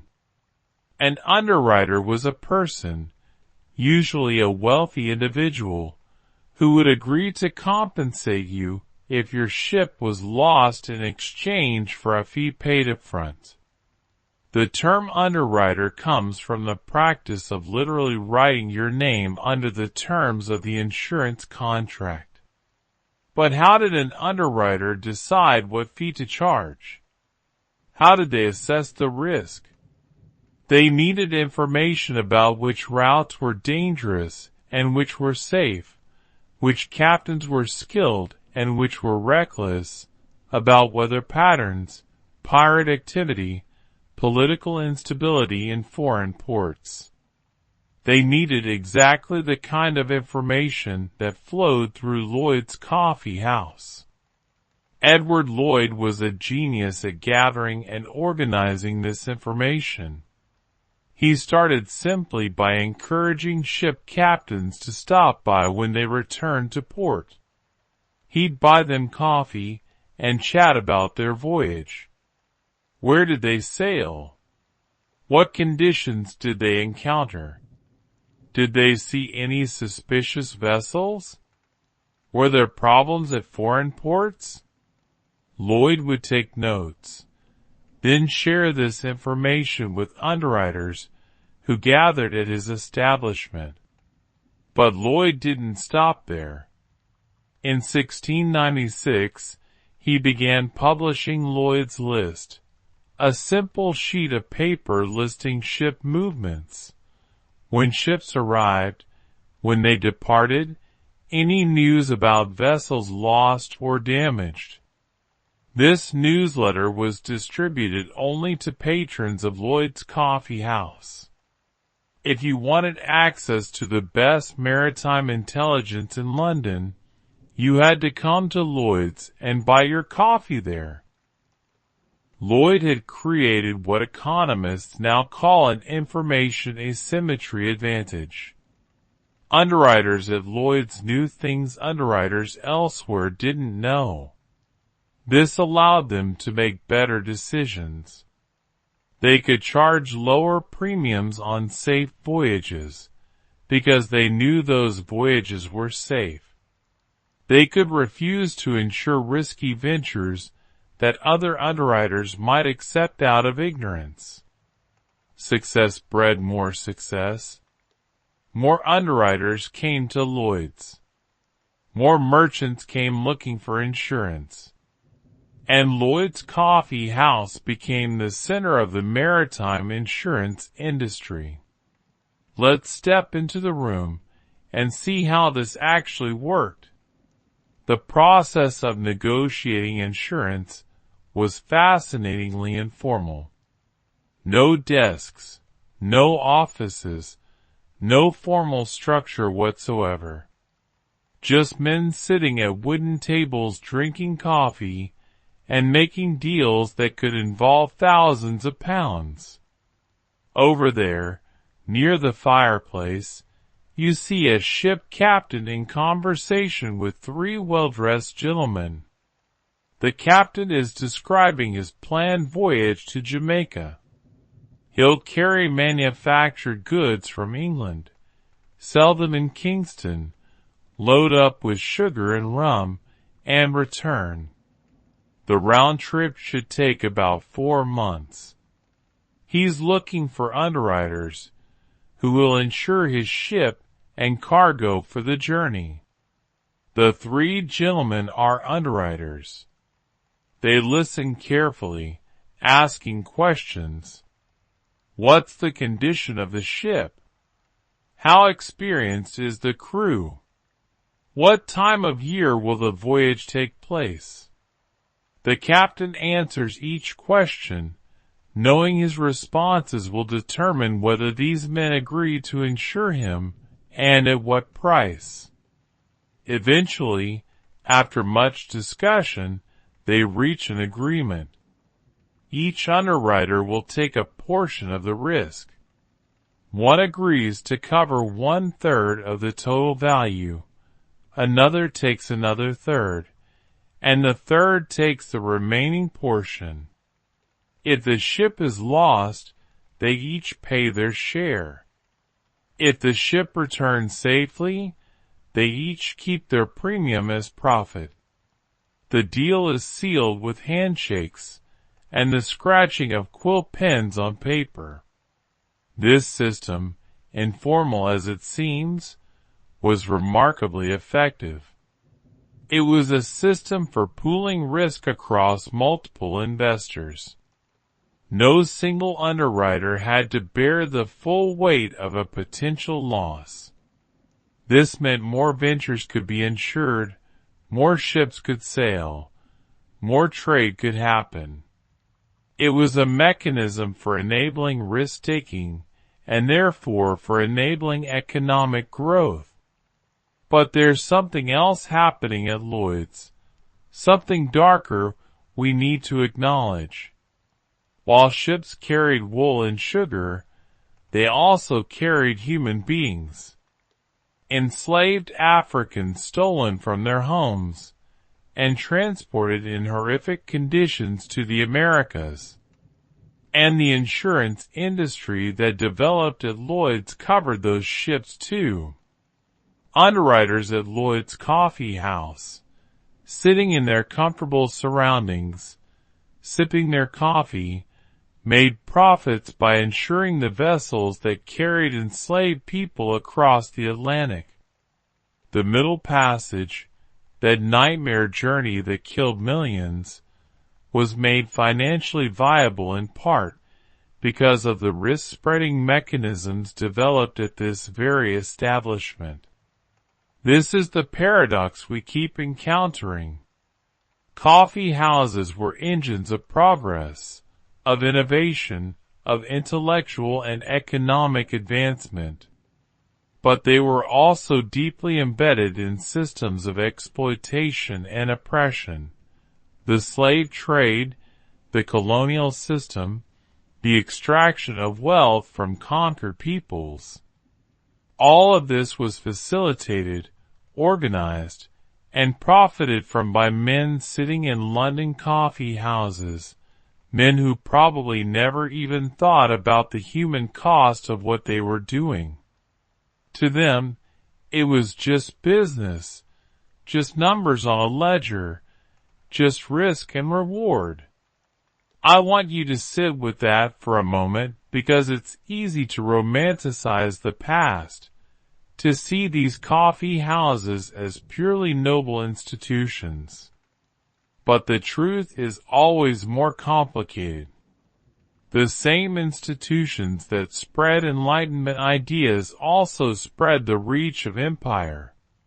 The same mechanisms that allowed for scientific progress also allowed for industrialized cruelty.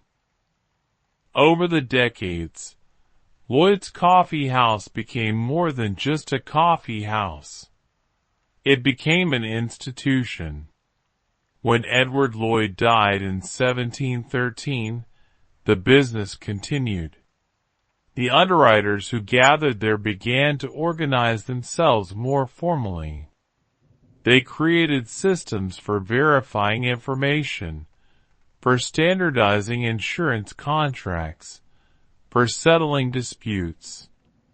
By the 1760s, Lloyd's had moved to the Royal Exchange Building. By 1771, a group of underwriters formed the Society of Lloyd's, which evolved into Lloyd's of London as we know it today.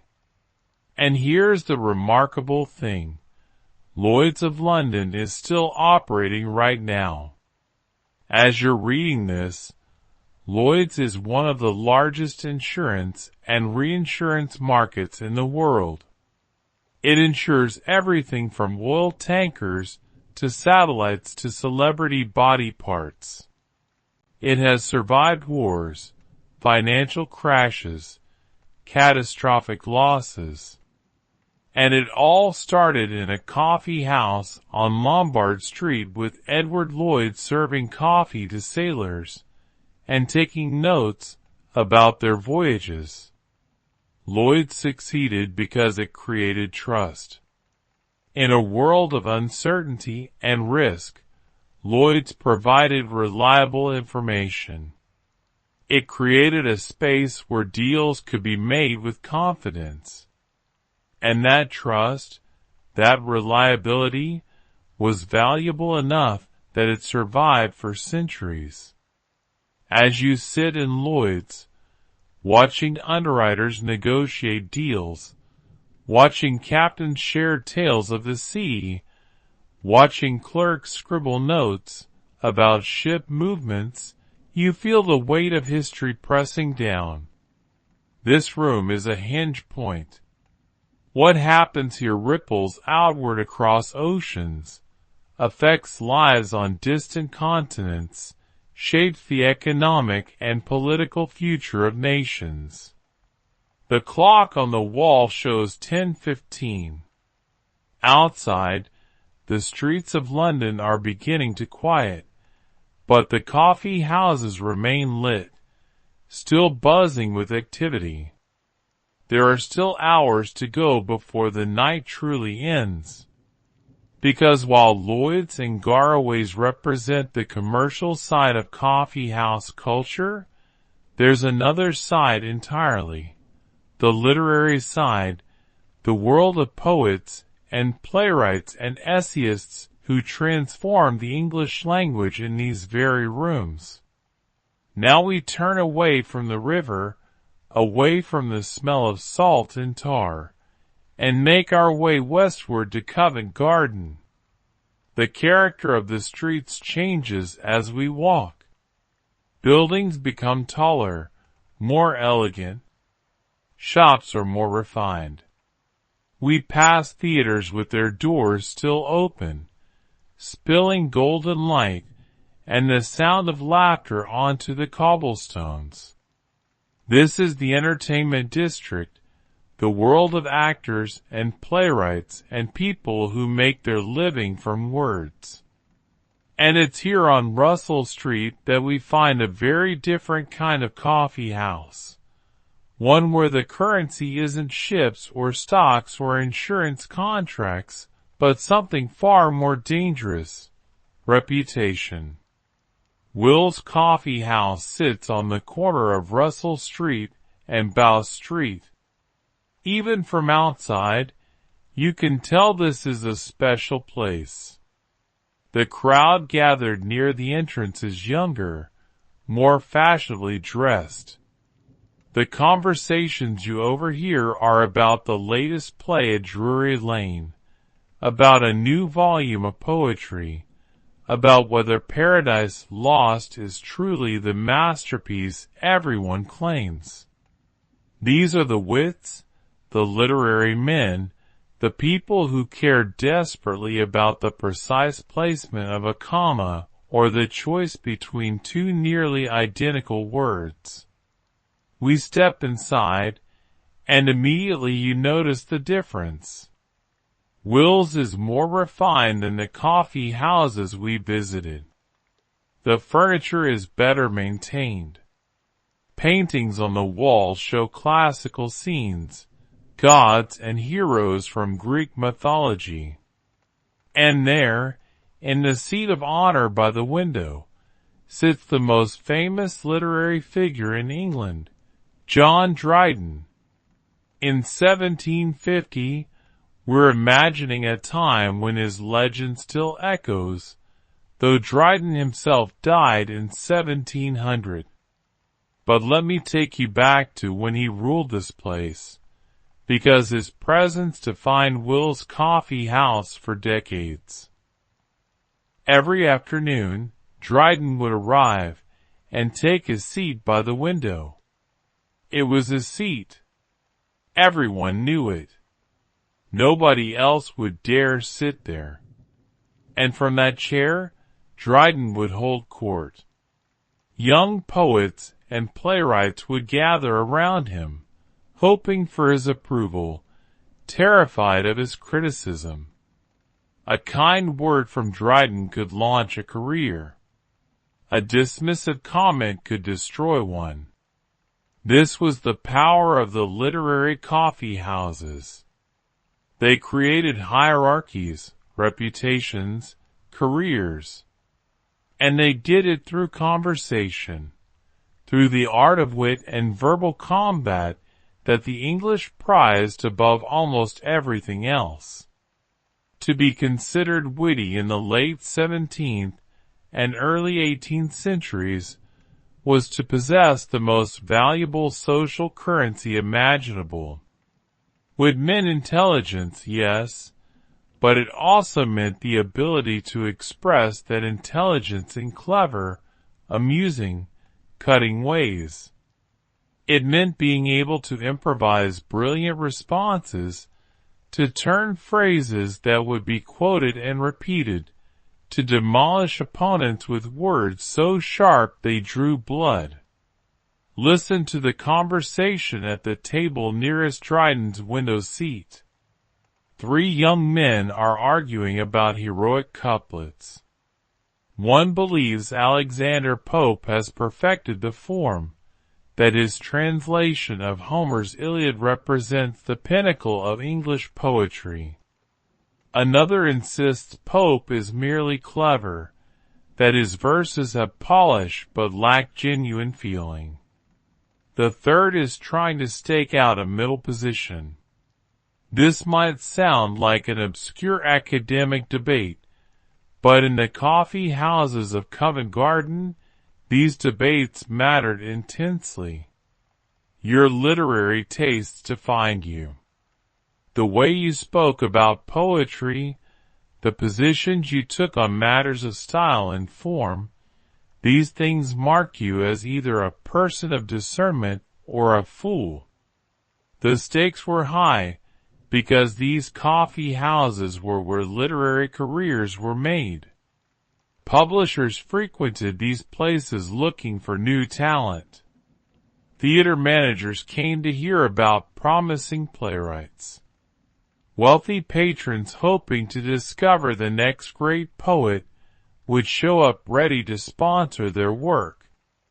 If you could impress the right people at Will's or Button's, you might find yourself with a published volume of poetry, a play being staged at one of the major theaters, or a comfortable position as tutor or secretary to a wealthy family.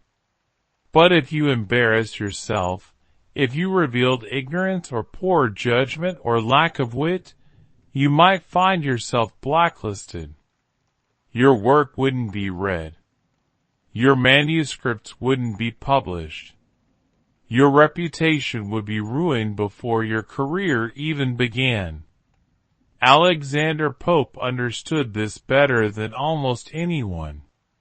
Pope was a brilliant poet, but also a brilliant manipulator of the literary marketplace.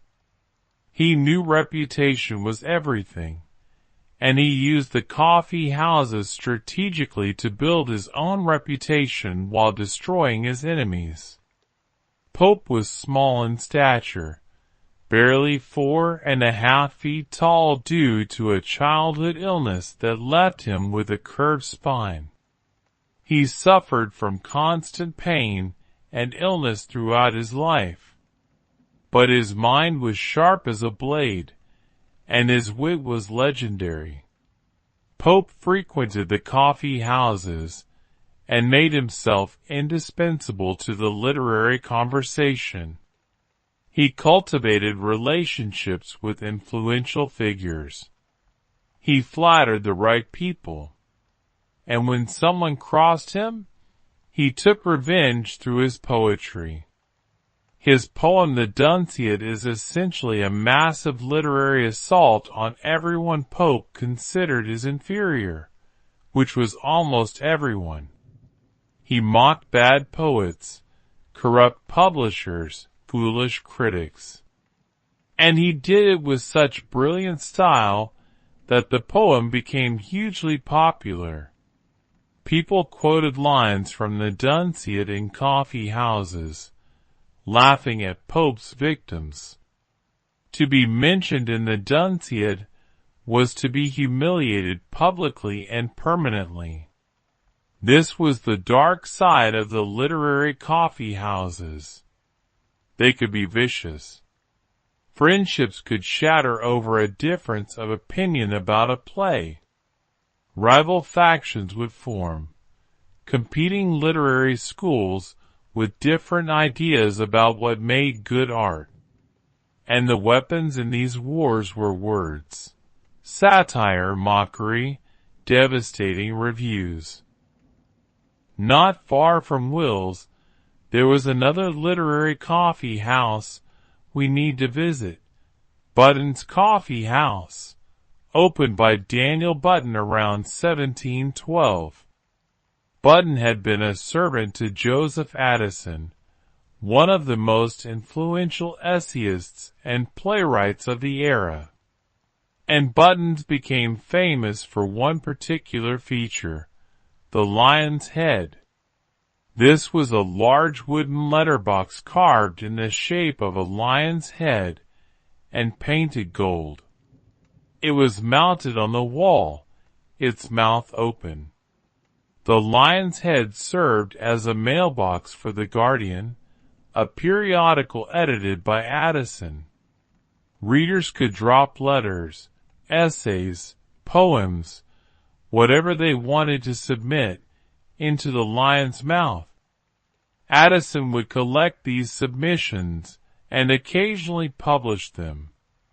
This might sound quaint, but it was actually revolutionary.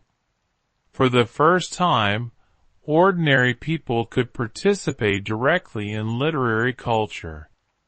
You didn't need to know the right people or have access to publishers.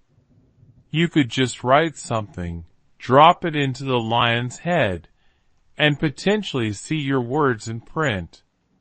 It was democratic. It was participatory. It was the 18th century equivalent of publishing a blog post or tweet. The essays published in The Spectator and The Guardian are fascinating documents.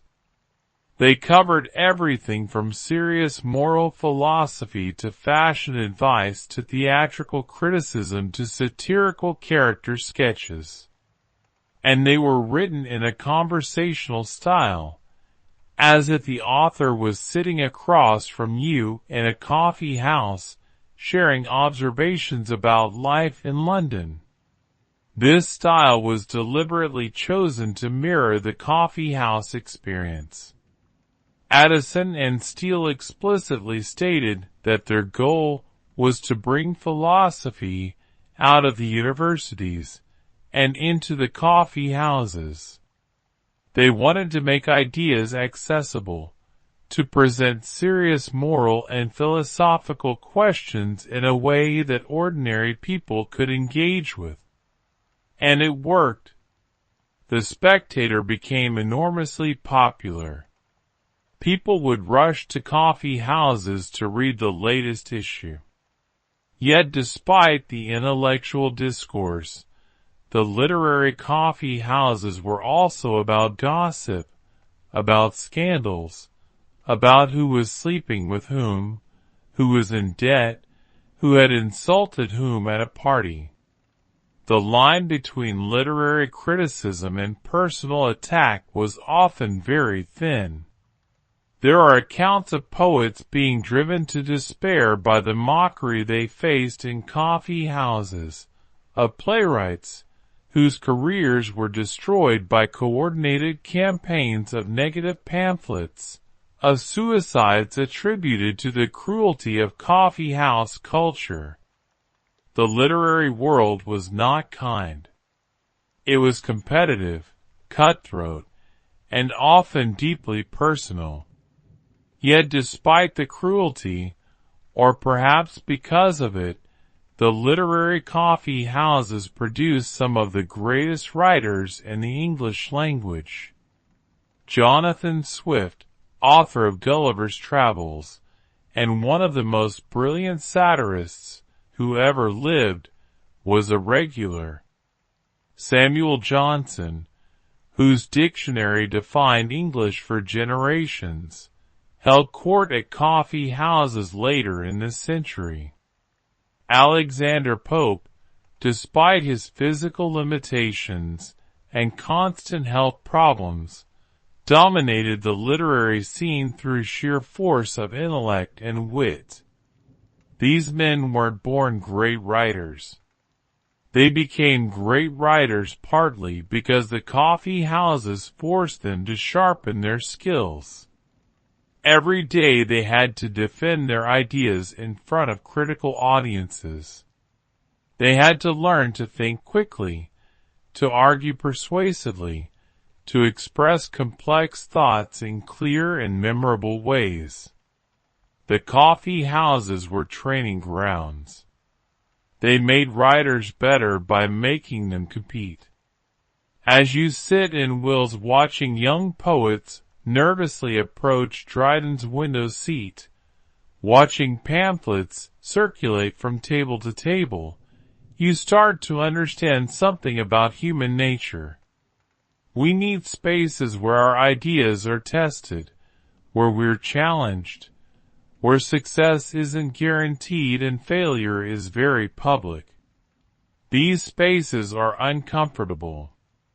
They're stressful. But they're also where greatness is forged. The clock shows 11. The night is more than half over, and yet the coffee houses show no signs of emptying.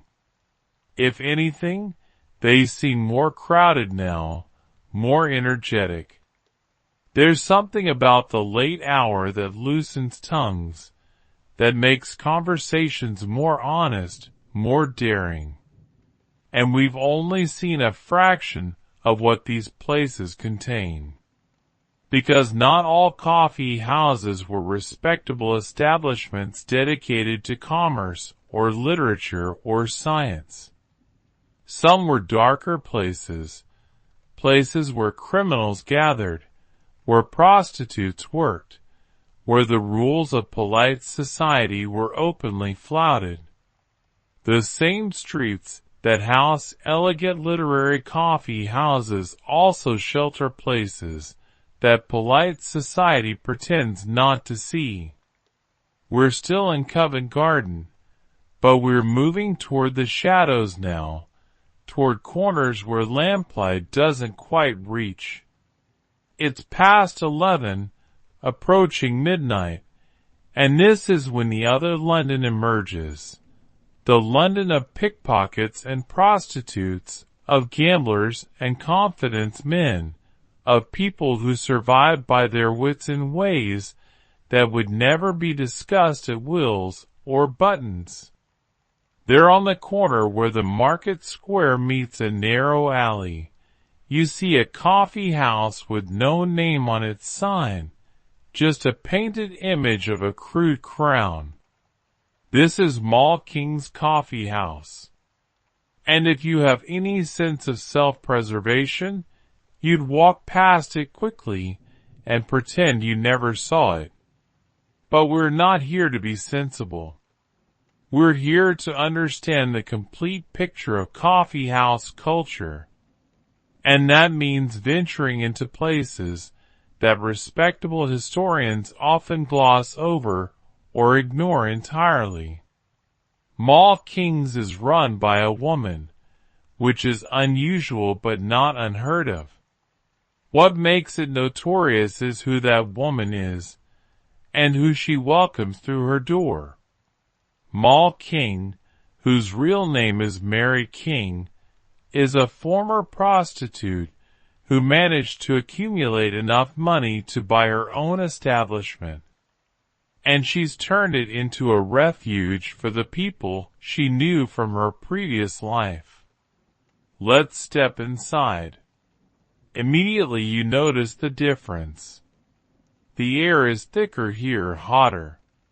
The tobacco smoke is so dense it makes your eyes water. The smell is earthier, ranker.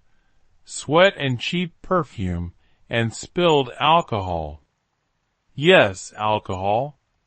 Because unlike the respectable coffee houses that pride themselves on sobriety, Mall King serves gin and brandy alongside coffee.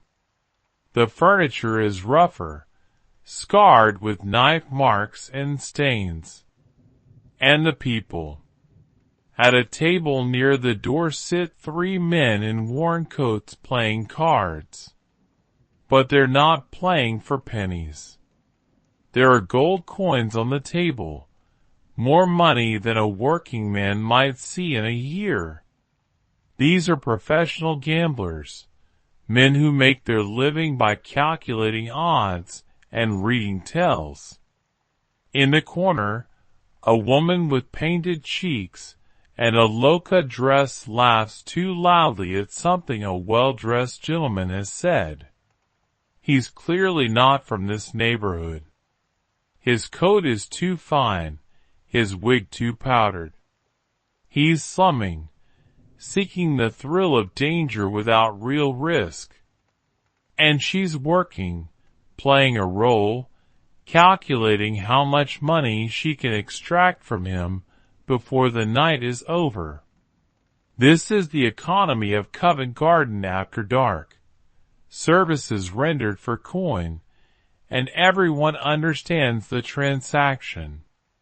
But look past the obvious, because Mall Kings is more complex than it first appears.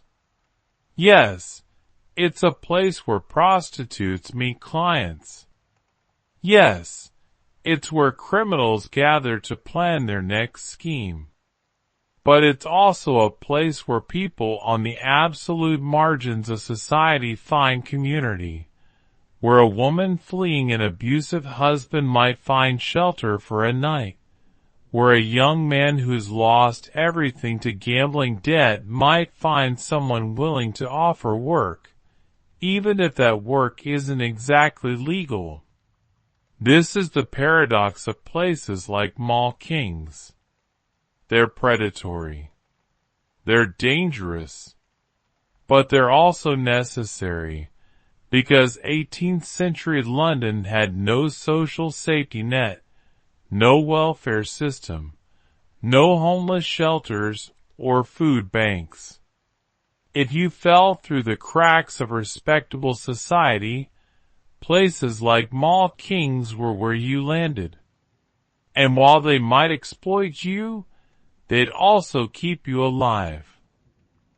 Mall Kings was doing what all coffee houses claim to do, but rarely achieved, genuinely bringing together people from different social classes.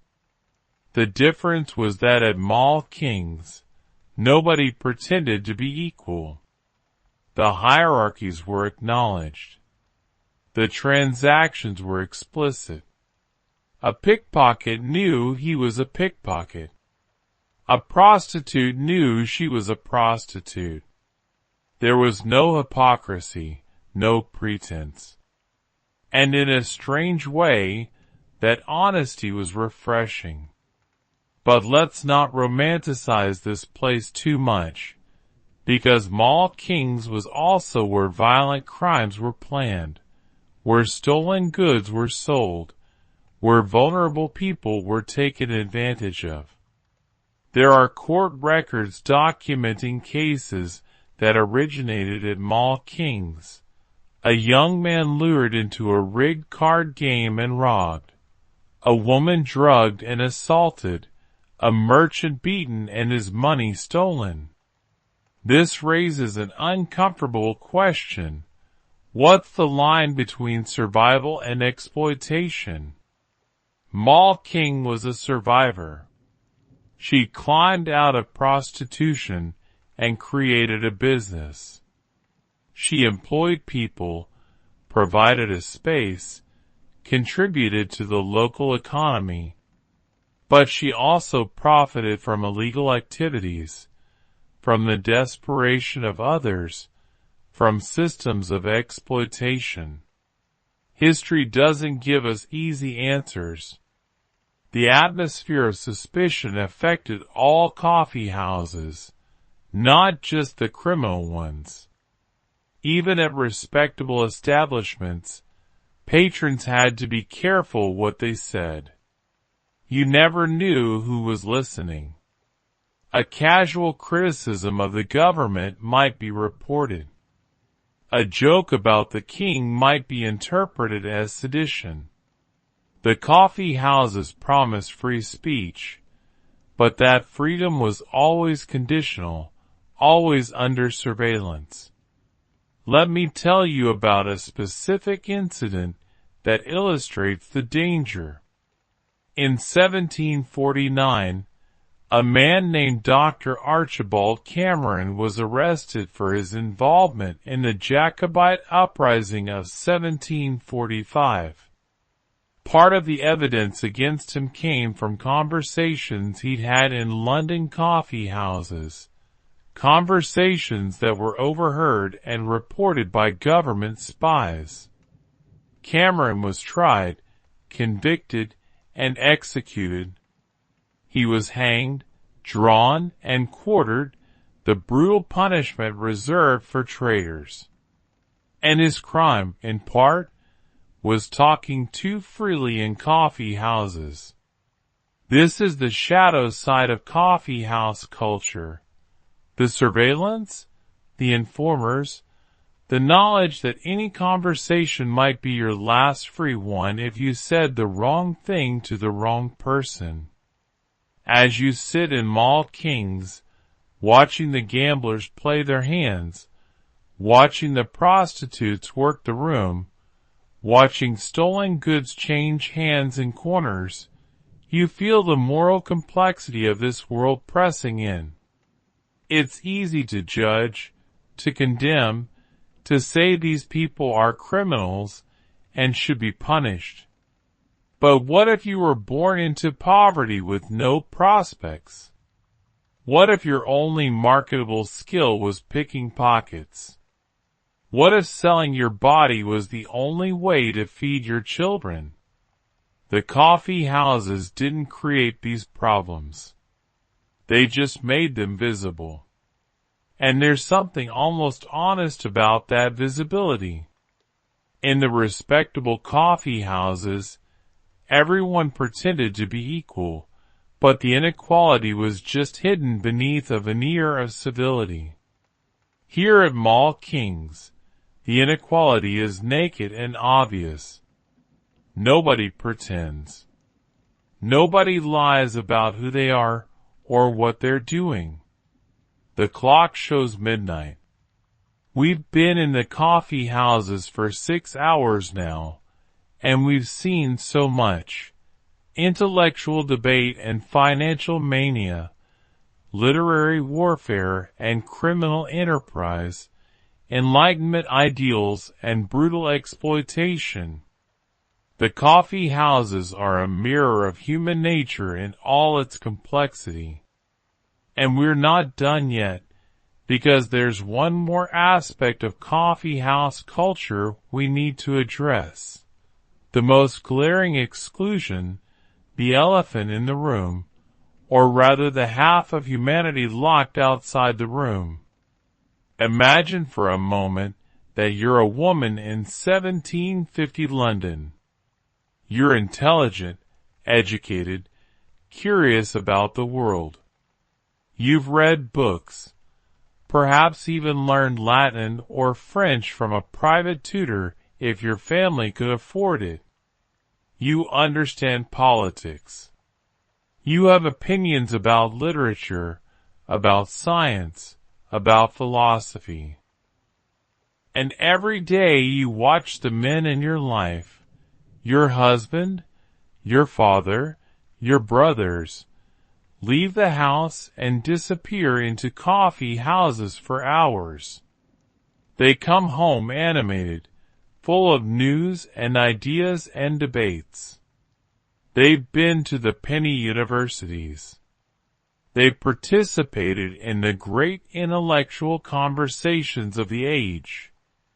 And you, no matter how brilliant you might be, are locked out. The door is closed to you, not by law exactly, but by something more powerful than law, by custom, by propriety, by the weight of 1,000 unspoken rules about what respectable women can and cannot do. This is the reality we need to confront. Everything we've explored tonight, all the intellectual excitement and democratic possibility of the coffee houses, was available only to half the population. And the other half, the women, were expected to accept their exclusion without complaint.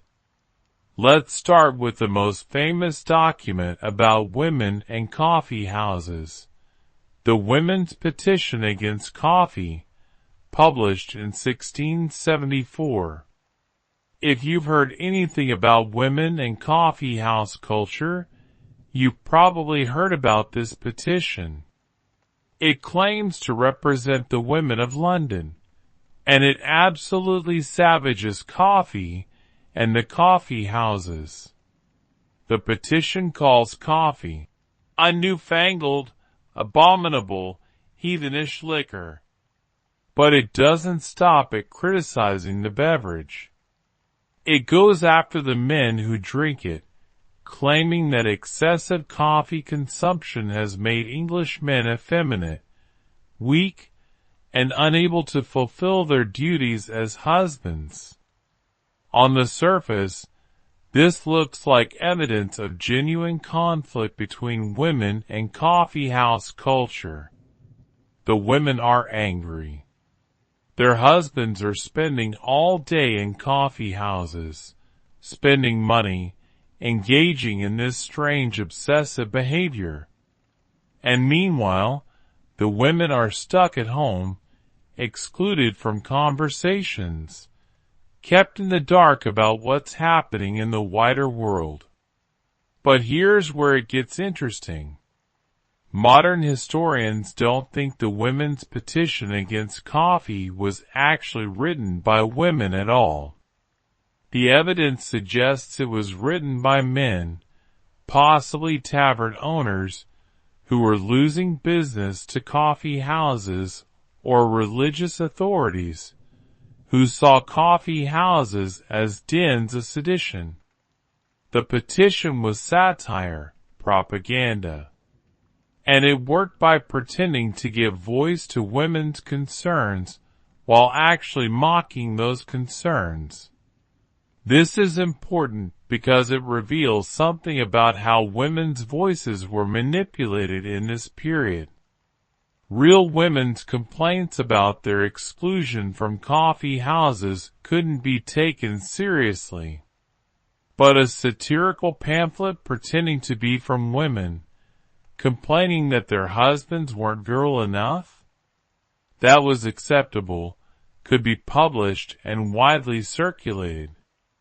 The actual problem, women's exclusion from public intellectual life, was ignored. But a fake problem framed in sexual terms and played for laughs became part of the public discourse.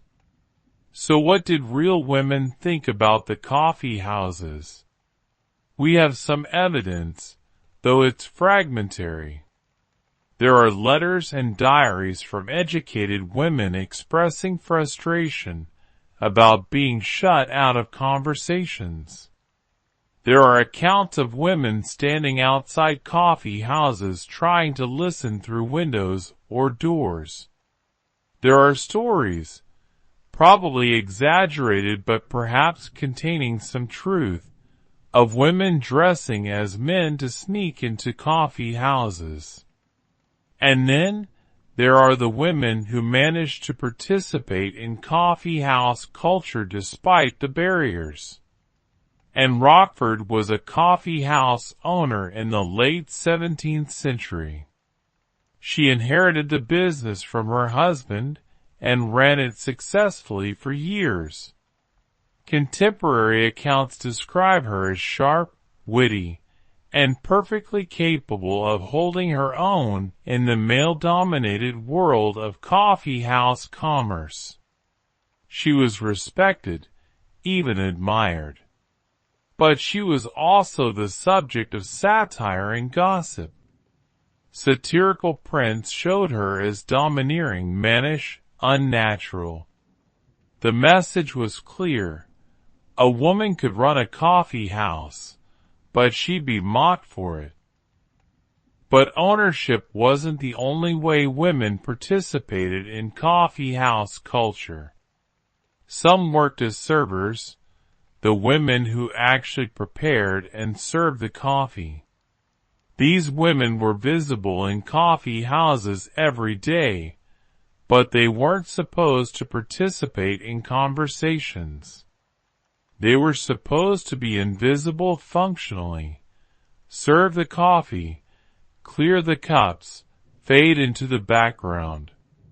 But invisibility can be a kind of power. If you're invisible, people forget you're listening. They say things in front of you they'd never say if they thought you were paying attention. There are hints in the historical record that some of these women gathered information, that they knew things, that they played roles in the information networks running through coffee houses. And then there were the salon hostesses. While women couldn't go to coffee houses, they could host salons in their own homes. And the salons, in some ways, were the female equivalent of coffee houses. Wealthy, educated women would open their homes for regular gatherings where intellectuals, artists, and political figures would meet to discuss ideas. The salons were different from coffee houses in important ways. They were private rather than public. They were by invitation only, not open to anyone with a penny. They were more refined, more controlled. But they served a similar function, creating space for ideas to circulate, for debates to happen, for intellectual community to form. And they were spaces where women could have influence and authority. But the existence of salons doesn't solve the problem, because salons were only available to wealthy women. A woman from the middle or working classes had no access to either coffee houses or salons. Her education came from whatever books she could borrow, whatever she could overhear, whatever scraps of knowledge came her way by accident. This exclusion had real consequences. It limited women's ability to participate in business. If you couldn't go to coffee houses where deals were made and information was exchanged, you were at a severe disadvantage. It limited women's political influence. Coffee houses were where public opinion was formed, where movements began, where the discourse that shaped government policy took place. If you were absent from those conversations, you had no voice. There's a contemporary account from 1675 by a woman named Hannah Woolley, who wrote a book giving advice to other women. In it, she complained bitterly about women's lack of educational opportunities. She wrote that women were kept in ignorance, that they were taught only domestic skills, and considered complete if they could dance and sing and manage a household. She asked why women shouldn't be allowed to learn the same things as men, to develop their minds, to participate in the intellectual life of the nation. Her questions went unanswered. The system didn't change.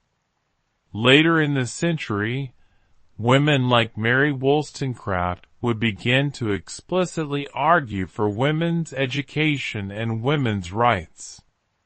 Wollstonecraft's A Vindication of the Rights of Woman, published in 1792, contains arguments that directly challenge the coffeehouse model of intellectual life. She asked why women should be excluded from rational discourse.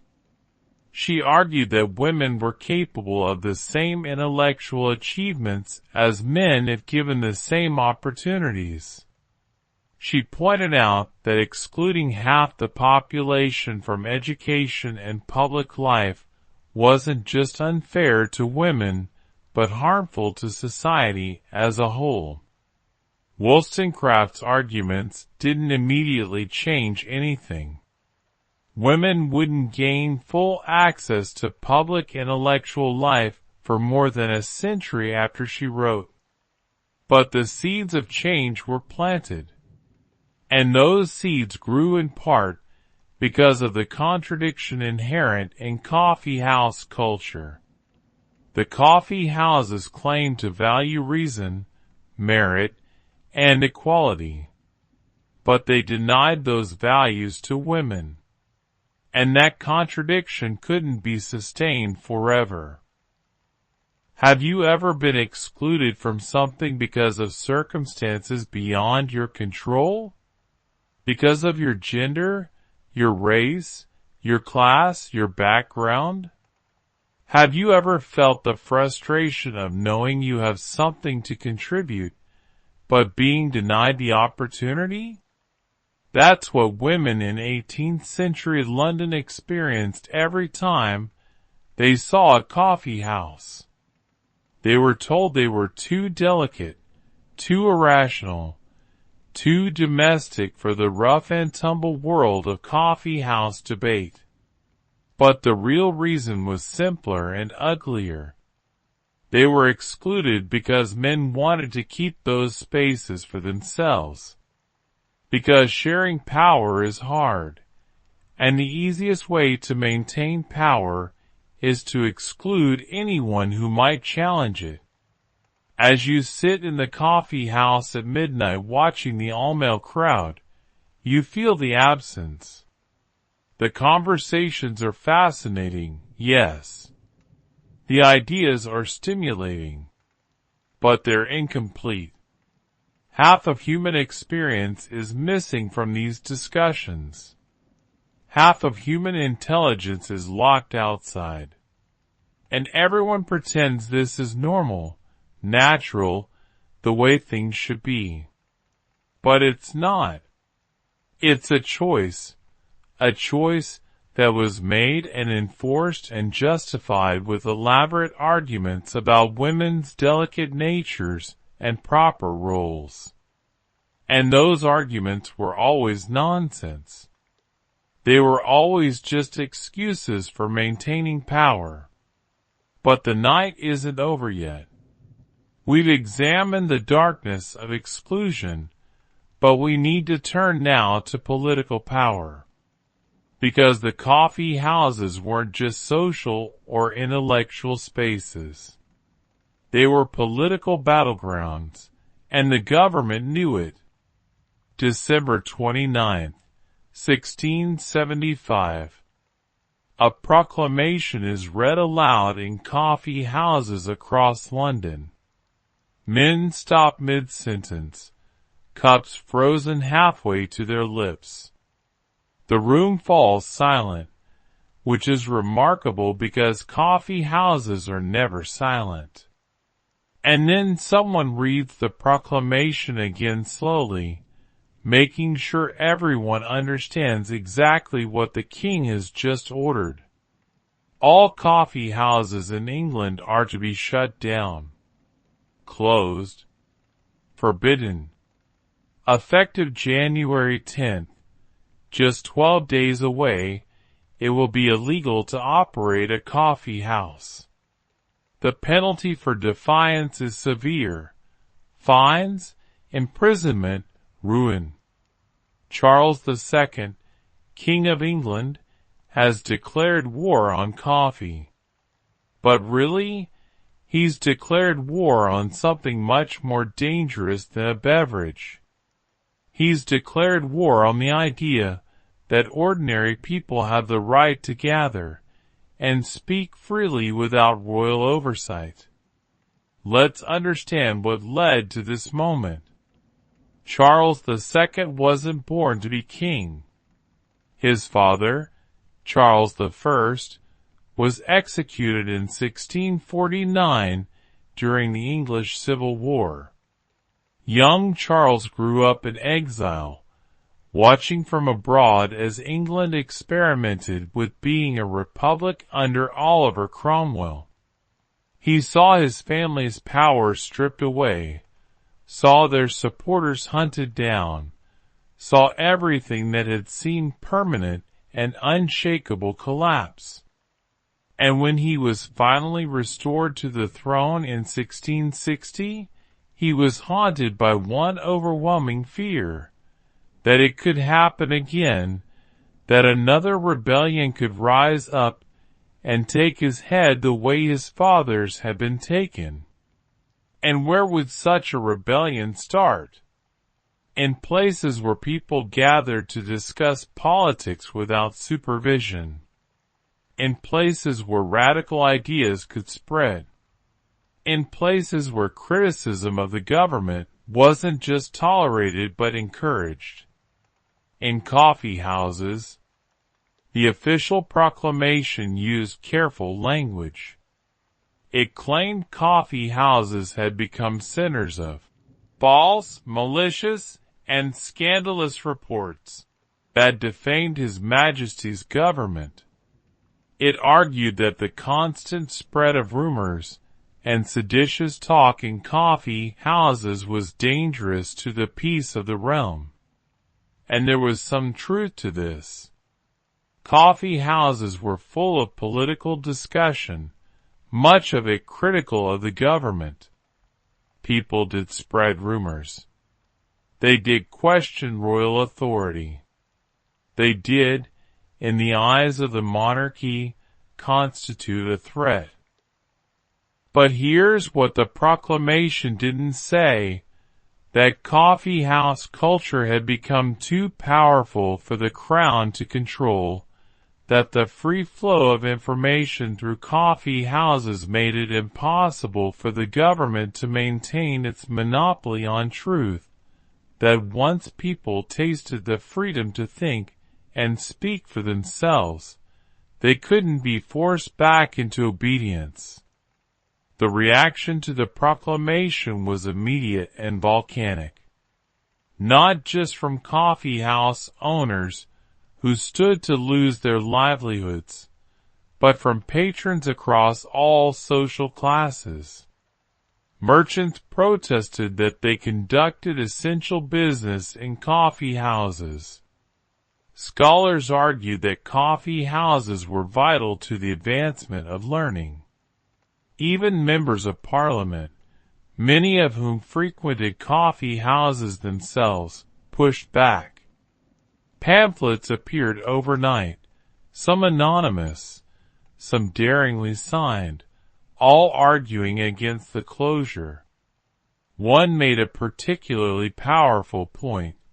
If coffee houses were centers of sedition, then the proper response was to punish the seditious individuals, not to close the coffee houses themselves.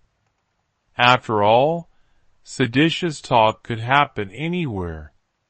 Would the king ban all gathering places? Would he make it illegal for English citizens to speak to each other? Another pamphlet took a different approach, pointing out that coffee houses generated significant tax revenue for the crown. Closing them would hurt the royal treasury at a time when the government desperately needed money. But perhaps the most effective resistance came from the simple reality of public opinion. Coffee houses had become woven into the fabric of daily life in London and other English cities. Hundreds of thousands of people depended on them for business, for news, for social connection, for intellectual stimulation. The idea of suddenly shutting them all down wasn't just unpopular. It was unthinkable. It was as if someone today announced that the internet would be turned off permanently in 12 days. The disruption would be catastrophic. The anger would be overwhelming. And Charles II realized he'd made a terrible mistake. He'd underestimated how deeply coffee houses had become embedded in English life. He'd miscalculated the political cost of trying to suppress them. And most importantly, he'd revealed his own weakness. Because a truly powerful monarch doesn't need to ban coffee houses. A truly powerful monarch isn't threatened by people talking over cups of coffee. By issuing the proclamation, Charles admitted that he was afraid, that he felt his authority was fragile enough to be undermined by conversation. 11 days after the proclamation was issued, on January 8, 1676, just 2 days before the closure was supposed to take effect, the king issued a second proclamation. This one suspended the closure order. It announced that coffee houses could remain open, but that owners must pledge not to allow seditious talk and must permit government officials to enter at any time to ensure compliance. This was presented as a compromise, as the king graciously relenting due to the petitions of his loyal subjects. But everyone understood what had really happened. The king had backed down. He tried to assert absolute authority, and had been forced to retreat by public pressure. It was a humiliating defeat, even if the official language tried to disguise it as royal mercy. And the coffee houses? They stayed open. Life continued as before. The political discussions resumed. The seditious gossip continued. Government informers did visit coffee houses more frequently after this, trying to monitor what was being said. But the fundamental dynamic hadn't changed. Coffee houses remained spaces where people could speak with relative freedom. And the failed attempt to shut them down had paradoxically strengthened them, because now everyone knew that coffee house culture was powerful enough to defy a king. This moment is significant for reasons that extend far beyond coffee houses. It represents one of the early battles in the long struggle for freedom of speech and freedom of assembly in England.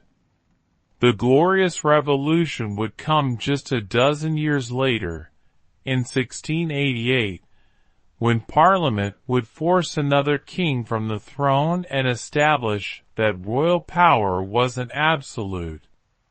The foundations for that revolution were laid in part by the coffee house crisis of 1675, because the crisis proved that the public sphere, the space where ordinary people gathered to discuss ideas, had become strong enough to resist royal authority.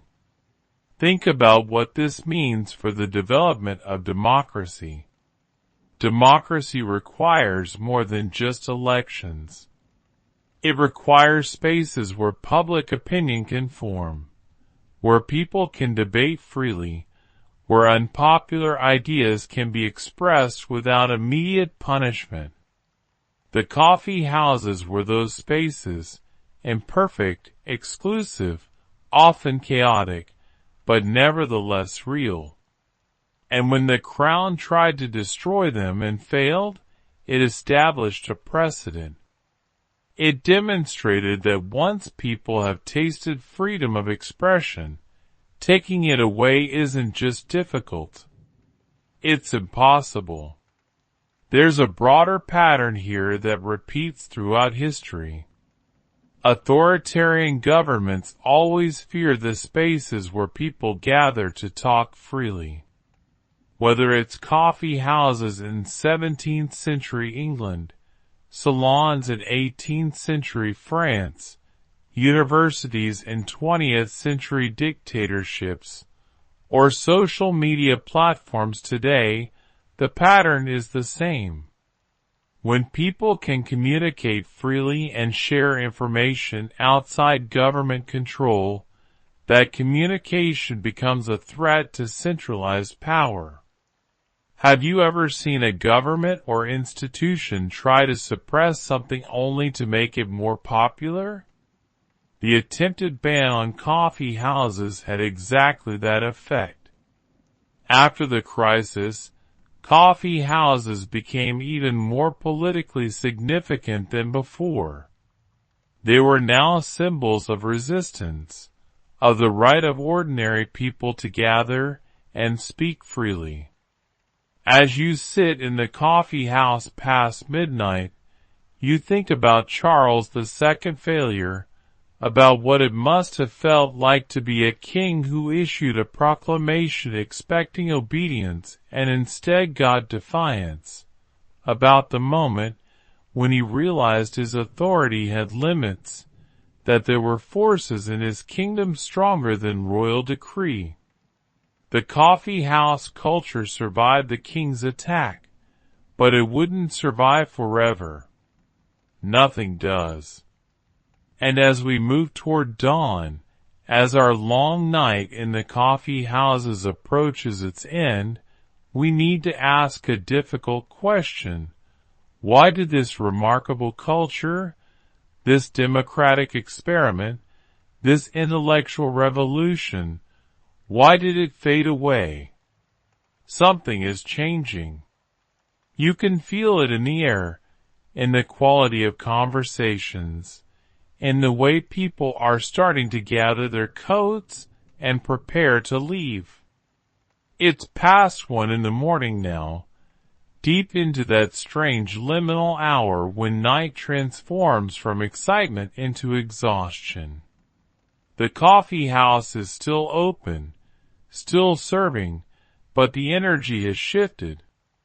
Where there was vibrant debate an hour ago, now there's quieter conversation, the kind that happens when people are too tired for wit but not quite ready to go home.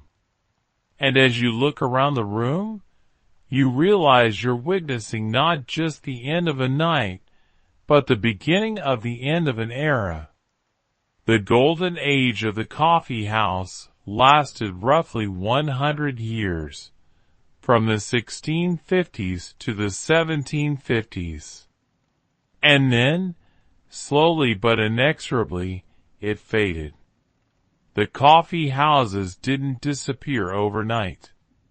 Some remained open well into the 19th century. But they changed. They lost their magic, their centrality, their role as the engines of intellectual and social life. By 1800, the coffee house culture we've been exploring tonight was essentially dead.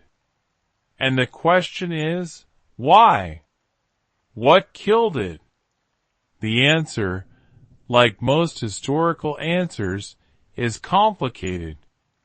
There was no single cause, but rather a convergence of factors, each one chipping away at the foundation until the whole structure crumbled. The first and most obvious factor was tea. Tea had been available in England since the mid-17th century, arriving around the same time as coffee.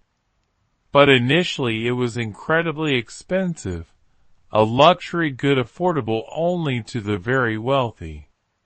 So tea remained a curiosity while coffee, being cheaper, became the beverage of the masses. But throughout the 18th century, the price of tea steadily declined.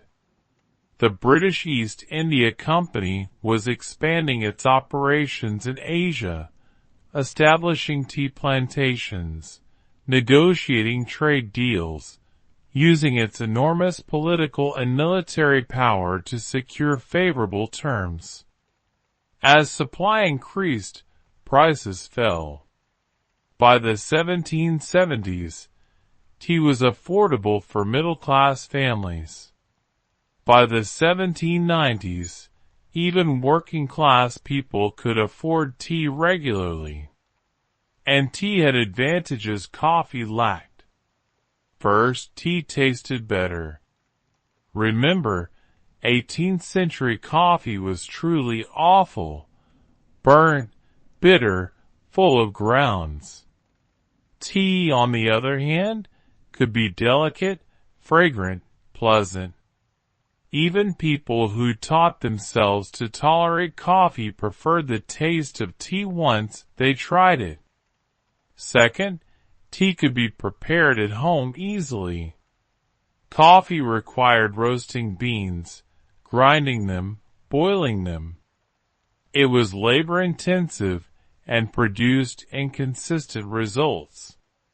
Tea just required pouring hot water over dried leaves. Anyone could do it. Third, and most importantly, tea was respectable for women. While coffee houses excluded women, tea gardens and tea rooms welcomed them. A woman could serve tea in her home, host a tea party, visit a tea garden with friends. Tea created social spaces accessible to both sexes. As tea became popular, coffee fell out of fashion. Not immediately, not completely, but gradually, inevitably. Families who'd bought coffee bought tea instead. Coffee houses found their customer base shrinking. Some adapted by serving tea alongside coffee, but that changed the character of the space. Tea drinkers wanted quieter environments, less smoke, more gentility. The rough-and-tumble debate culture of coffee houses didn't fit with tea culture. The numbers tell the story. In 1739, London had over 550 coffee houses. By 1800, that number had fallen to perhaps 100, and many of those were coffee houses in name only, having transformed into something else. But tea wasn't the only cause of decline. There was also what historians call the rise of snobbery. Remember, the original appeal of coffee houses was their democratic character. Anyone with a penny could enter. Class distinctions were supposed to dissolve. But as the 18th century progressed, the wealthy and educated classes became less comfortable with this arrangement. They began to feel that mixing with common tradesmen and workers was beneath their dignity. They wanted exclusive spaces where they could socialize only with people of their own class. And so gentlemen's clubs emerged. These were private establishments, membership only, expensive, carefully curated to exclude anyone deemed unsuitable. The clubs offered many of the same amenities as coffee houses, newspapers, comfortable seating, conversation, a place to conduct business, but they offered something coffee houses couldn't: exclusivity, status, the assurance that you'd only meet people who were, in the language of the time, your equals. White's Club, Brooks's Club, Boodle's Club, these and many others were founded in the mid to late 18th century, and they drew away the wealthy patrons who'd once frequented coffee houses. This fragmentation of the coffee house audience was devastating. The whole point of coffee house culture was that it brought different classes together. A baron could sit next to a shoemaker, and both benefited from the exchange. But once the wealthy retreated into private clubs, that dynamic was broken. There's a bitter irony here. The coffee houses claimed to be egalitarian, but they never really were. They excluded women. They were uncomfortable for the poor. And ultimately, the wealthy decided that even the limited democracy of the coffee houses was too much. They wanted their old hierarchies back. They wanted spaces where everyone knew their place. And they got them. The third factor was the evolution of print culture. Remember, one of the main functions of coffee houses was as distribution centers for news and information. Newspapers were expensive, so people went to coffee houses to read them. But as the 18th century progressed, newspapers became cheaper and more widely available. By the late 1700s, a working-class family could afford to subscribe to a weekly newspaper. And this changed the calculus. If you could read the news at home, why go to a coffee house? Yes, you lost the conversation, the debate, the social aspect. But you gained privacy, convenience, and the ability to share news with your family, including the women who were excluded from coffee houses. As home consumption of news increased, one of the core functions of coffee houses diminished. They were no longer the only place to get information. They were just one option among many. The fourth factor was government pressure. While King Charles II's attempt to shut down coffee houses had failed spectacularly, the government never stopped trying to control them. Licensing requirements became stricter. Fees increased. Penalties for allowing seditious conversation became harsher. The cumulative effect was to make coffee house ownership riskier and less profitable. There's a fifth factor that's harder to measure, but perhaps most important. The culture changed. The generation that had fought for the right to gather in coffee houses, that had defied King Charles, that had built the penny universities, that generation died. Their children and grandchildren didn't have the same attachment to coffee house culture. For them, coffee houses were just places to drink coffee, not symbols of freedom and intellectual vitality. The revolutionary energy had dissipated. The sense that something new and important was happening in these spaces had faded into routine. This is how cultural institutions die. Not usually through dramatic events, but through slow erosion. Each generation cares a little less. Each year the spaces seem a little less essential. The habits change. The passion dims. And one day you realize that something that once seemed permanent and vital has simply vanished. By the early 19th century, the coffee houses that remained were either specialized business establishments like Lloyd's, which had essentially become an insurance exchange rather than a coffee house, or they were working-class gathering places with little of the intellectual fervor of their predecessors. The penny universities were gone.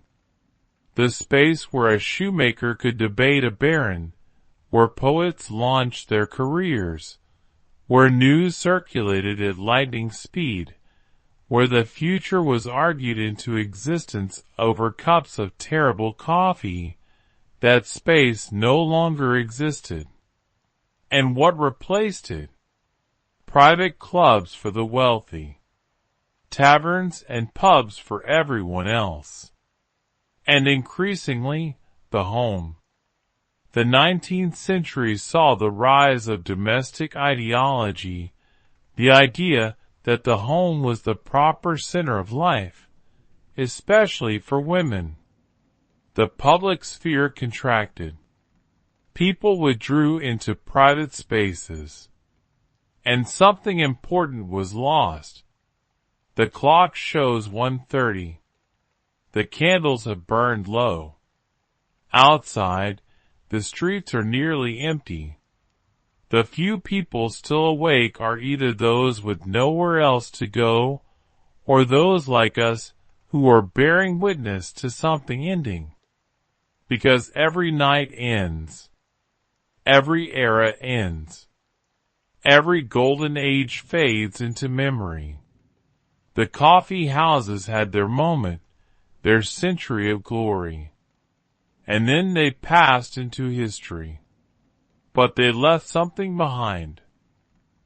The door of the coffee house creaks open one last time, and you step out into the pre-dawn darkness. The air is cold and sharp, shocking after the warmth and smoke inside. Your eyes, adjusted to candlelight, struggle with the deeper darkness of the street. But as you stand there letting your senses recalibrate, you notice something. The sky to the east is no longer completely black. There's the faintest suggestion of gray, the barest hint that somewhere beyond the rooftops and chimneys, the sun is preparing to rise. You spent the entire night in the coffee houses of 18th century London. And now, as that world fades with the darkness, it's time to ask what it all meant. We're standing in Change Alley, the same narrow passage where we began our journey 7 hours ago. But everything looks different now. The frenetic energy is gone. The alley is empty except for a man sweeping cobblestones in front of a shop, preparing for the day's business. The ghosts of all the conversations, all the deals, all the arguments that happened here have dissolved into the cold morning air. And yet they're still here, if you know where to look. Walk with me just a short distance to the spot where Jonathan's coffee house once stood. There's a plaque on the wall, placed there in the 20th century by people who understood that something important happened in this place. The plaque commemorates Jonathan's as the birthplace of the London Stock Exchange. It's accurate as far as it goes, but it tells only part of the story. Yes, the Stock Exchange was born here. But so was something more fundamental. The idea that ordinary people could participate in the economy, in politics, in the intellectual life of the nation. The idea that you didn't need to be born into the right family or attend the right schools to matter. The idea that a penny could buy you not just coffee but a voice. Now walk with me to Lombard Street, to the site where Lloyd's Coffee House once served sailors and merchants. The building is long gone, replaced by modern structures. But Lloyd's of London still exists, now housed in a striking modern building designed by Richard Rogers, all exposed pipes and inside-out architecture. It's one of the largest insurance markets in the world, facilitating trillions of dollars in coverage every year. The scale has changed beyond recognition, but the fundamental principle remains the same. Information is power, trust is valuable, and the institutions that provide both will endure. The coffee houses are gone, but their legacy remains. And that legacy is complicated, just like the coffee houses themselves were complicated. Let me try to untangle it, to understand what we inherited from those smoke-filled rooms where terrible coffee fueled brilliant conversations. First, the coffee houses helped create the public sphere. This is a term coined by the philosopher Jürgen Habermas in the 20th century, but it describes something that emerged in the 17th and 18th centuries, the space between the government and the private home, where citizens gathered to discuss matters of common concern, where public opinion forms, where ideas circulate, where movements begin. Before the coffee houses, this space barely existed in England. The coffee houses created something in between, a place that was public but not governmental, communal but not domestic. And once that space existed, it changed everything. It made democracy possible in a way it hadn't been before. Second, the coffee houses democratized information. For the first time in history, ordinary people had access to news from around the world, delivered almost in real time. They could read multiple perspectives. They could compare sources. They could develop the critical thinking skills necessary to navigate a complex information landscape. Does this sound familiar? The challenges we face today with social media, with distinguishing truth from fiction, with information overload and filter bubbles, these aren't new challenges. They're the same challenges coffee house patrons faced 300 years ago. And the solutions they developed, the habits of mind they cultivated, those are still relevant. Cross-reference your sources. Consider the bias of the messenger. Seek out multiple perspectives. These are lessons from the penny universities that we desperately need today. Third, the coffee houses prove that intellectual culture didn't need to be confined to elite institutions. You didn't need to go to Oxford or Cambridge to engage with ideas. You just needed curiosity and a penny. This was revolutionary. And while the coffee houses themselves faded, the principle they established lived on. Public libraries, adult education programs, free online courses. These are all descendants of the penny university idea. The notion that knowledge should be accessible to everyone, that education is a right not a privilege, has its roots in coffee house culture. Fourth, the coffee houses demonstrated the power of physical gathering spaces. There's something about being in the same room with other people, breathing the same air, sharing the same space, that cannot be replicated digitally. The coffee houses were about the creation of community, about the serendipitous conversations that happen when different people with different backgrounds collide, about the way ideas spark and combine when people are physically present with each other.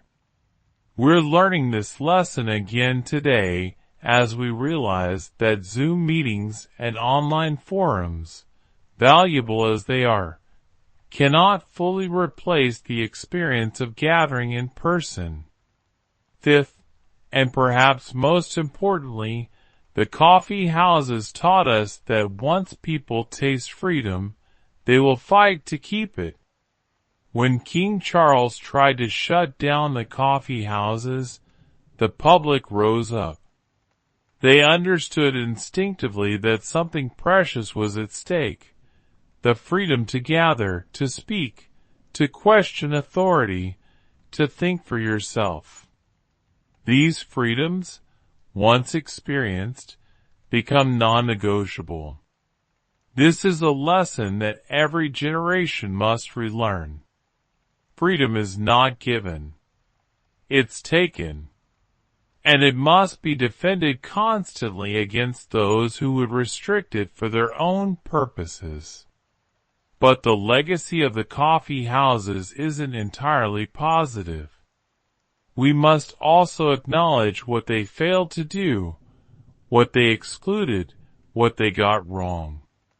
They claimed to be egalitarian, but excluded women and were uncomfortable for the poor. They claimed to value truth, but spread as much rumor as fact. They claimed to promote enlightenment, but were deeply entangled with slavery and empire. The coffee houses were products of their time, and their time was one of profound injustice and inequality. We can admire what they achieved while also recognizing their failures. In fact, we must, because understanding those failures helps us avoid repeating them. The sky is lighter now. You can see the outlines of buildings, the details of cobblestones, the faces of the few other people who are awake at this hour. The night is ending. And as it ends, you feel a strange mix of emotions. Gratitude for having witnessed something remarkable, sadness that it's gone, but also perhaps hope. Because the story doesn't end here. The coffee houses may have faded, but the hunger they satisfied has not. We still need spaces where we can gather and talk freely. We still need access to information and education.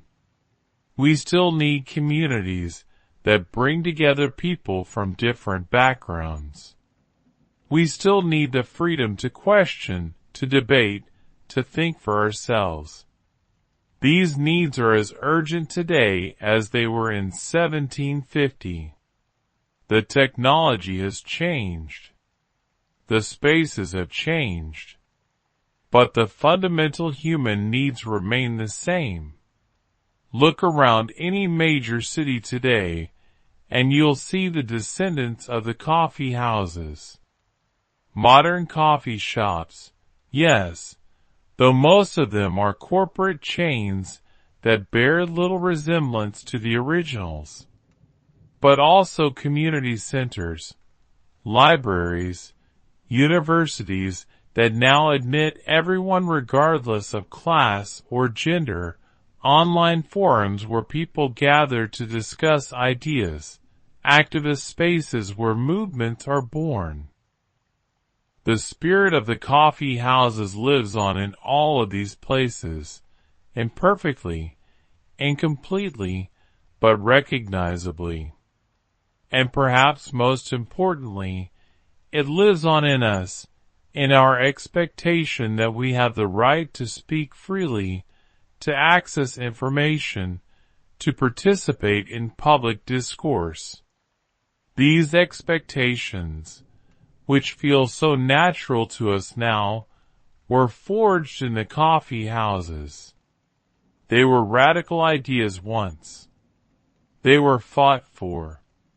People risked their livelihoods and sometimes their lives to defend them. And we inherited the world those people created. So as the sun breaks over the rooftops of London, As the city begins to wake and the streets fill with people rushing to their daily business, take a moment to remember. Remember the coffee houses. Remember the shoemaker who debated philosophy with a baron. Remember the runners carrying news from coffee house to coffee house. Remember Edward Lloyd taking notes about ships. Remember John Dryden holding court by the window. Remember Maul King creating refuge for the desperate. Remember the women who stood outside, excluded but not defeated. Remember King Charles issuing his proclamation and then being forced to back down. Remember all of it, the glory and the shame, the brilliance and the cruelty, the democracy and the exclusion. Because these were real people living real lives, making real choices that shaped the world we inherited. They weren't saints. They weren't villains. They were human beings stumbling towards something better, making mistakes along the way, but creating spaces of possibility that hadn't existed before. And the question for us is, what spaces are we creating? What possibilities are we opening up?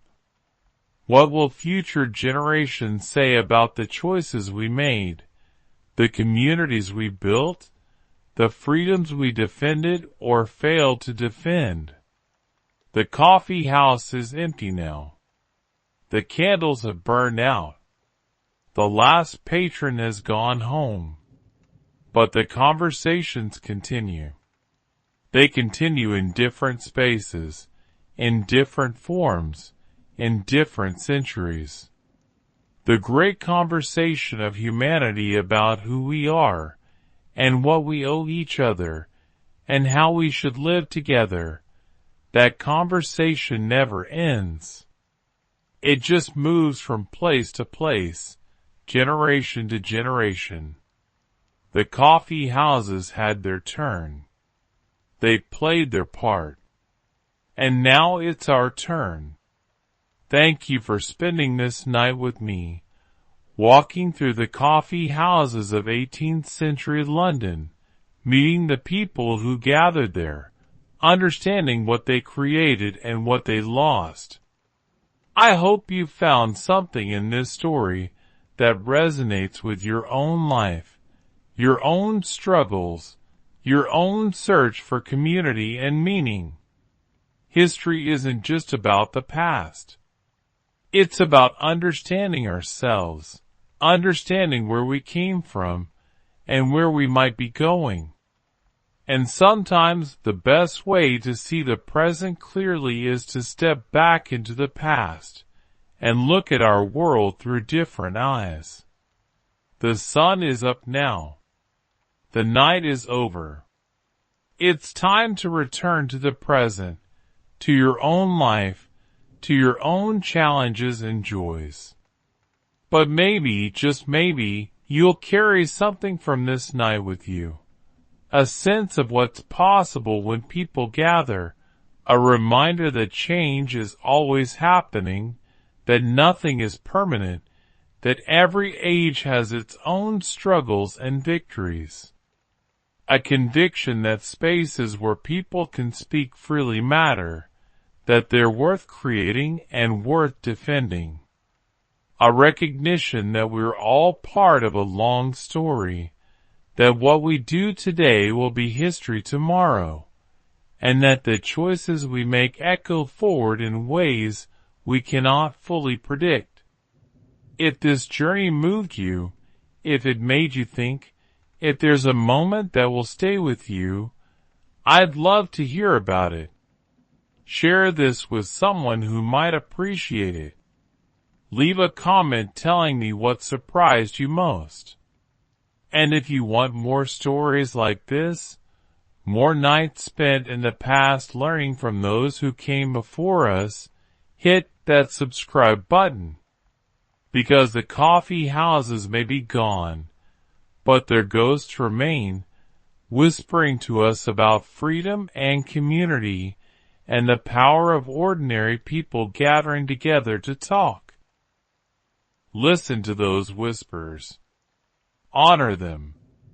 And perhaps in your own life, in your own way, keep the spirit of the penny universities alive.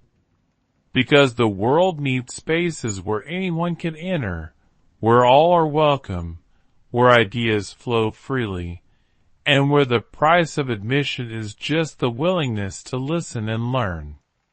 The night is over. The story continues.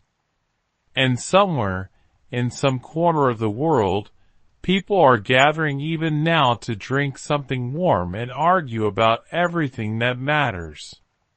The coffee houses may be gone, but the conversation goes on.